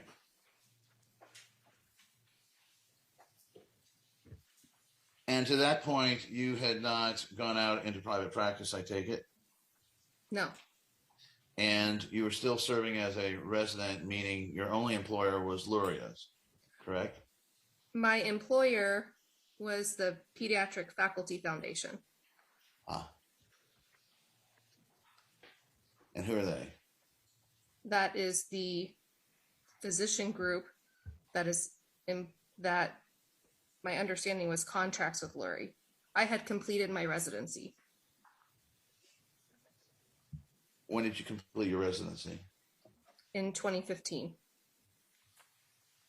What month in 2015? June. So you saw Maya for the first time in when? July? July. So you had been out of your residency for 2 months, is that right? About a month. Mm-hmm.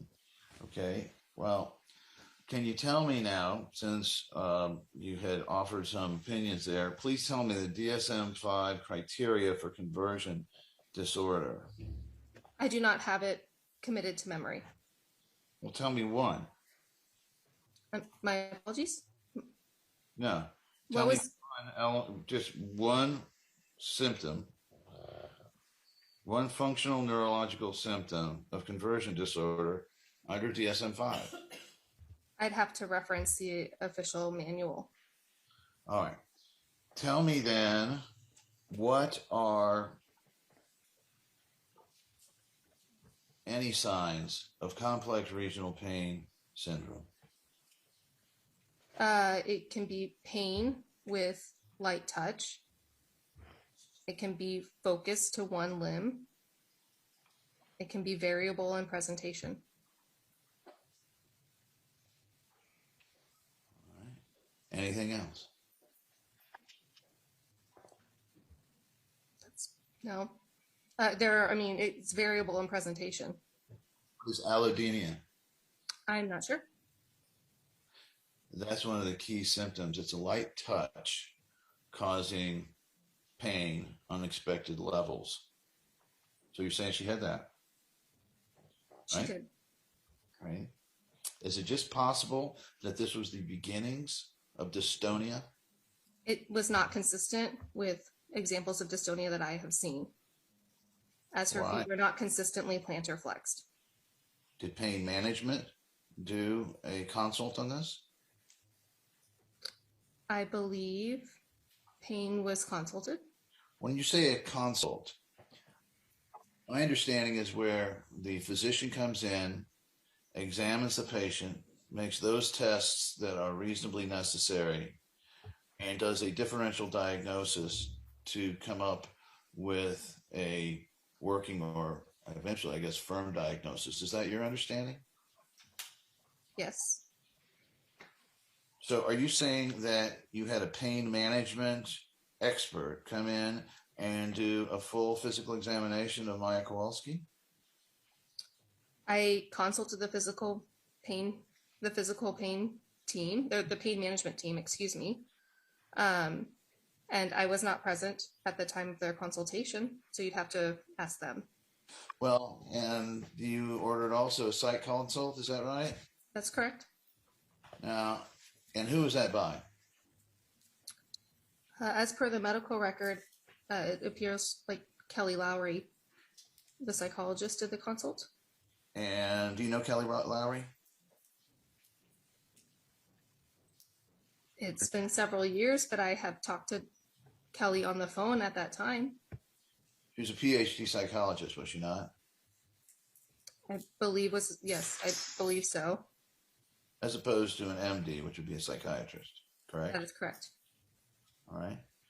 Well, I didn't see any indication of Miss Lowry spending time with Maya. Do you know if she ever went in and did a full interview of Maya for the purposes of rendering a psychological diagnosis? I do not know. For whatever she did do, though, she did not come up with any real diagnosis, did she? You would have to ask Dr. Lowry. Well, you just went through the records. Correct me if I'm wrong, but I didn't see any diagnosis from Dr. Lowry. Did you? I saw what she documented in the chart. Right. No diagnosis. She did not confirm a diagnosis of conversion disorder, did she? Again, you'd have to talk to Dr. Lowry about her diagnoses. I'm just asking you in that section about Dr. Lowry's involvement. Would you agree with me? There is no DSM-5 diagnosis listed there. I read her clinical impression, but I do not recall seeing her say a specific diagnosis. And to this point, did you have any specialization, or were you working towards any specialization in pediatric psychology? No. Are you asking if I had cases before where I had a clinical suspicion or concern for a psychological disorder? Sure. Suffice it to say, you had never made a quote diagnosis like this before in your life, had you? Of expressing a concern for conversion disorder? Let me ask then, how many patients had you diagnosed with conversion disorder prior to seeing Maya Kowalski? So I guess what I would say is that that is a diagnosis that's made in conjunction with the specialist. All right. So the jury understands then, by Luria's own rules, for there to be a confirmation of conversion disorder, you'd have to have a child psychologist or psychiatrist come in and do the final diagnosis, wouldn't they? I don't know that I would. I often psychiatrists are involved in these cases. Well, that was not my question. The question was, from your experience there, Luria's Children's Hospital did not allow a diagnosis of a psychiatric or psychological disorder to be made absent a consult by a PhD psychologist or psychiatrist. True? I can't comment on Lurie as a hospital's, because I can't comment for every clinician there. Well, you just spent a little bit of time here explaining about your duties and your role as a hospitalist. Aren't you familiar with Luria's rules, regulations, manner of doing things in reaching a diagnosis? I am familiar with some of the clinicians' manners. Okay, then are you saying that Luria's Children's Hospital allows residents to be the final say on diagnoses of a psychological or psychiatric nature? No, as a resident, you have an attending physician. Did you ask about changes in sweating or sweating asymmetry? I do not recall if I asked about that. Right. Did you ask Maya when it hurt as opposed to where it hurt? I do not recall how I asked about the timing of the pain, but I do feel like I do not recall specifically. I would have to review the medical chart to see if it was commented that she said that she was in pain always. That was my impression. Maya was on pain medicine at this time, was she not? She was. Well, did you time any of your review of Maya to when she had her pain medication? I do not recall. Well, if the child just had pain medication, it would be likely she'd be suffering a little bit less, correct? In general, it depends upon the type of pain medicine and whether or not that pain medicine is appropriate for the type of pain someone's presenting with. Well, Luria's Children's Hospital wouldn't give her an inappropriate medication, would they? I believe that she was continued on her medications from the outside hospital. And then tell us all of the ways you determined that Maya had weakness in all four limbs. So in order to assess for weakness, one does a physical exam to look for strength. As was documented, the patient was not cooperative with the examination in order for us to test individual muscle groups. However, as was documented, on multiple occasions, she was shown to be able to demonstrate strength because she was able to, for example, lift her legs anti-gravity in order to kick forcefully. So she was protective, and you didn't feel that it was necessarily to be protective, but she was protective, was she not? You would have to ask Maya. Well, when you wanted to do certain exams, when you wanted to touch her in certain ways, she reacted as though she was already in pain, did she not? As was documented, the patient verbalized saying ow. And at other parts in the chart, as was documented, the patient was crying and moaning. And she had, by her complaints, continuing pain, did she not?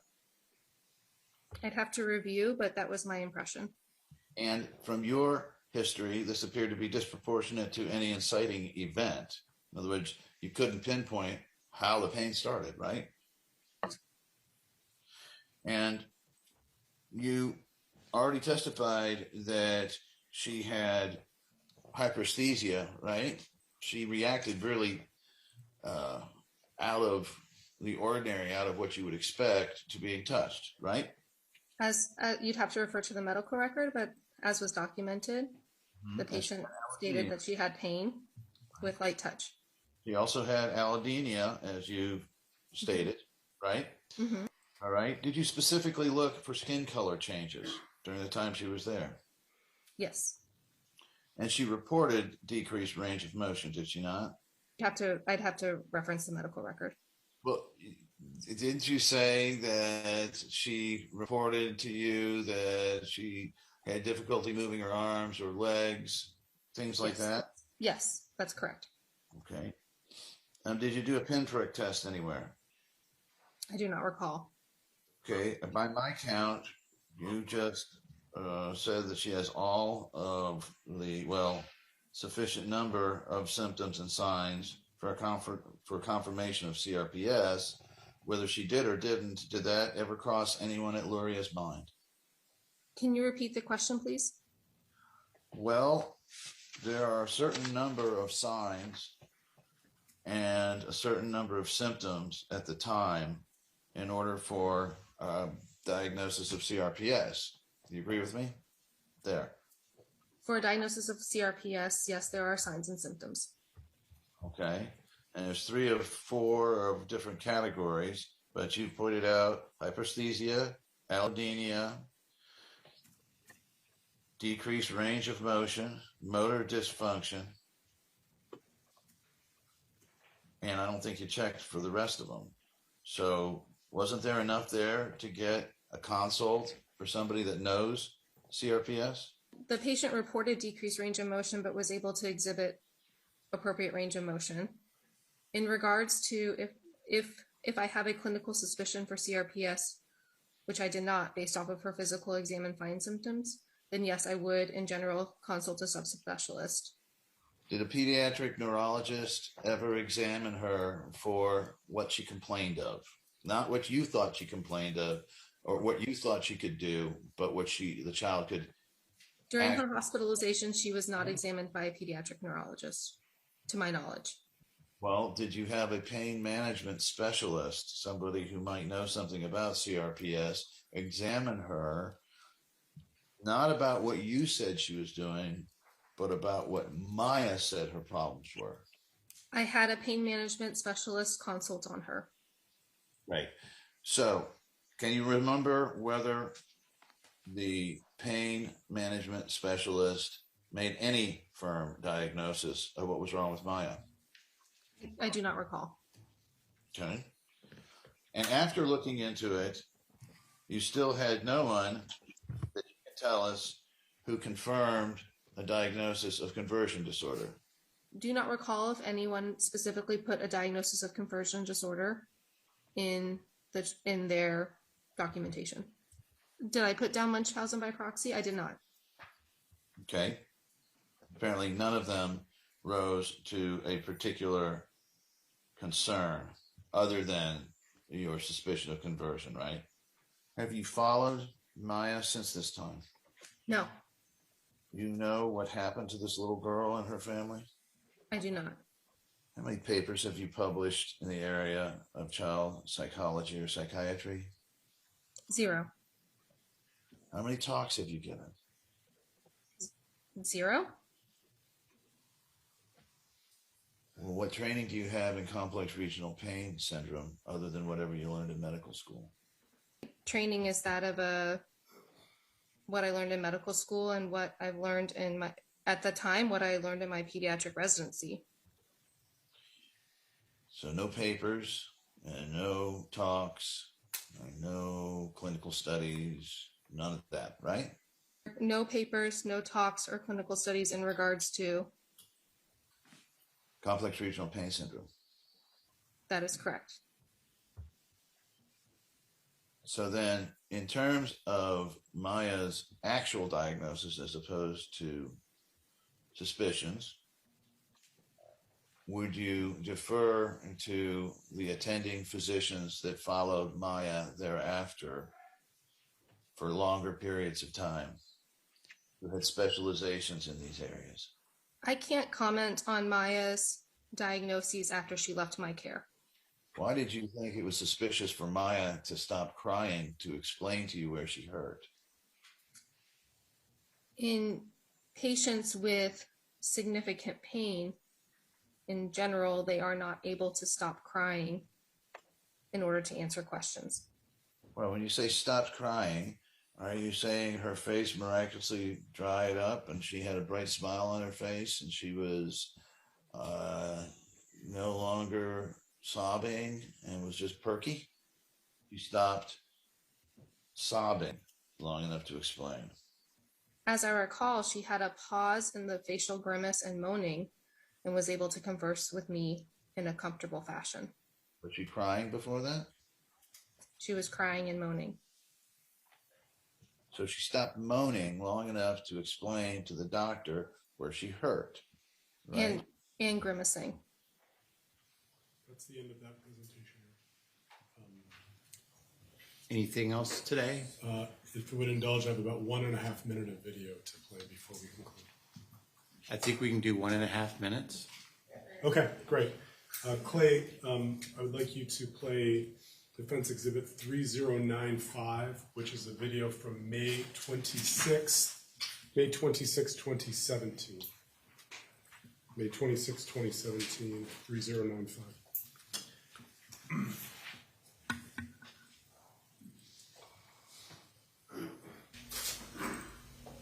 No.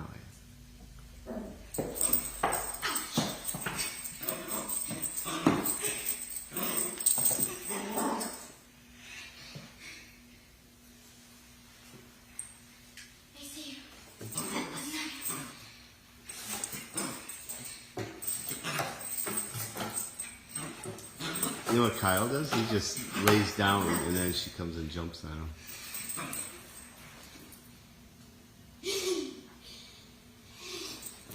Come on, please. It's okay. It's okay. It's okay. It's okay. It's okay.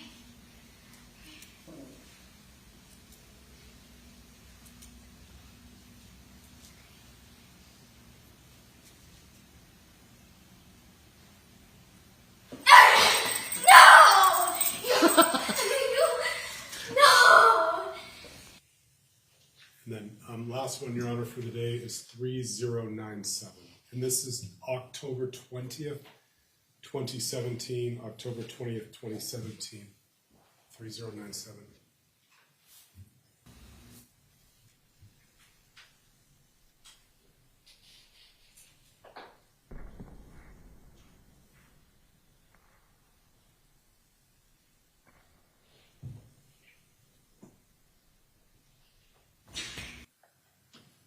And I think that will conclude the evidence from the defense for today.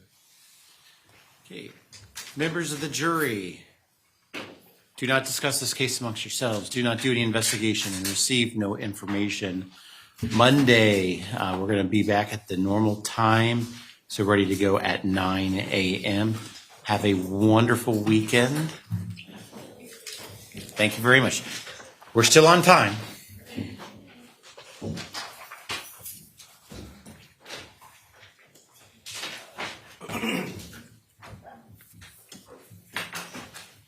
All rise. Jurors exit.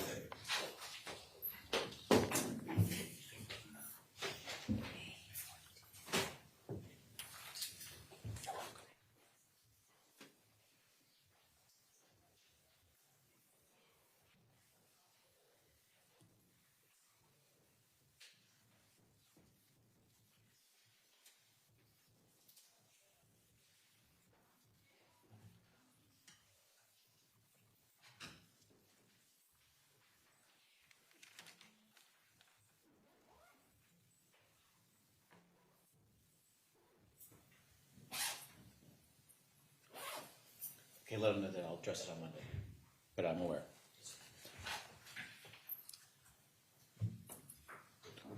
The juries, out of our presence, I was handed a note on October 31st. I'm supposed to take my daughter trick-or-treating and would like to make that happen, and has to be at a certain location by 5:15, so probably need to really think on Thursday, probably need to be landing around 4-ish. On Tuesday. On Tuesday. Sorry, on Tuesday, I apologize, on Halloween. Yes, Your Honor. Now, I say that, I don't know if I'm gonna have to leave earlier. I haven't been told, I will figure that out. Okay. We will work with your schedule, Your Honor. Judge, I'd like to get admitted Exhibit 32170569 through Everybody can sit down, or they can stand, whatever they wanna do. 0574. It's the exhibit that counsel wanted some redactions. The redactions have been done. I gave it to counsel for his review. Is there an issue? Yeah, 569 to 574. Yeah, is there any issue? No, I'd just say we can call it 3217A, probably. Yes. So what am I admitting, what's the number? Okay, so it'll be 3217A, 0569 through 32170574. So there's, I'm sorry. I'll just read off each page. So it's 3217A for all of these, with the page numbers 0569, 0570, 0571, 0572, 0573, and 0574. And that was agreed to?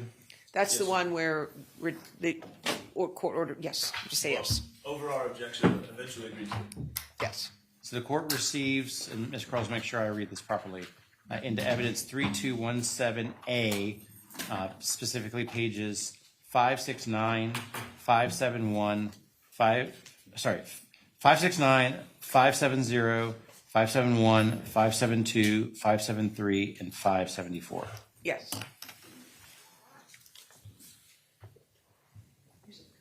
Okay, the shot clock, what did I just do with it?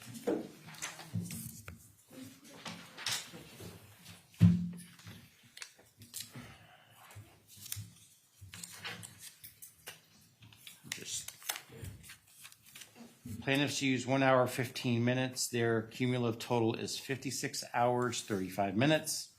The defense has used 2 hours, 5 minutes today, with a cumulative total of 37 hours, 10 minutes.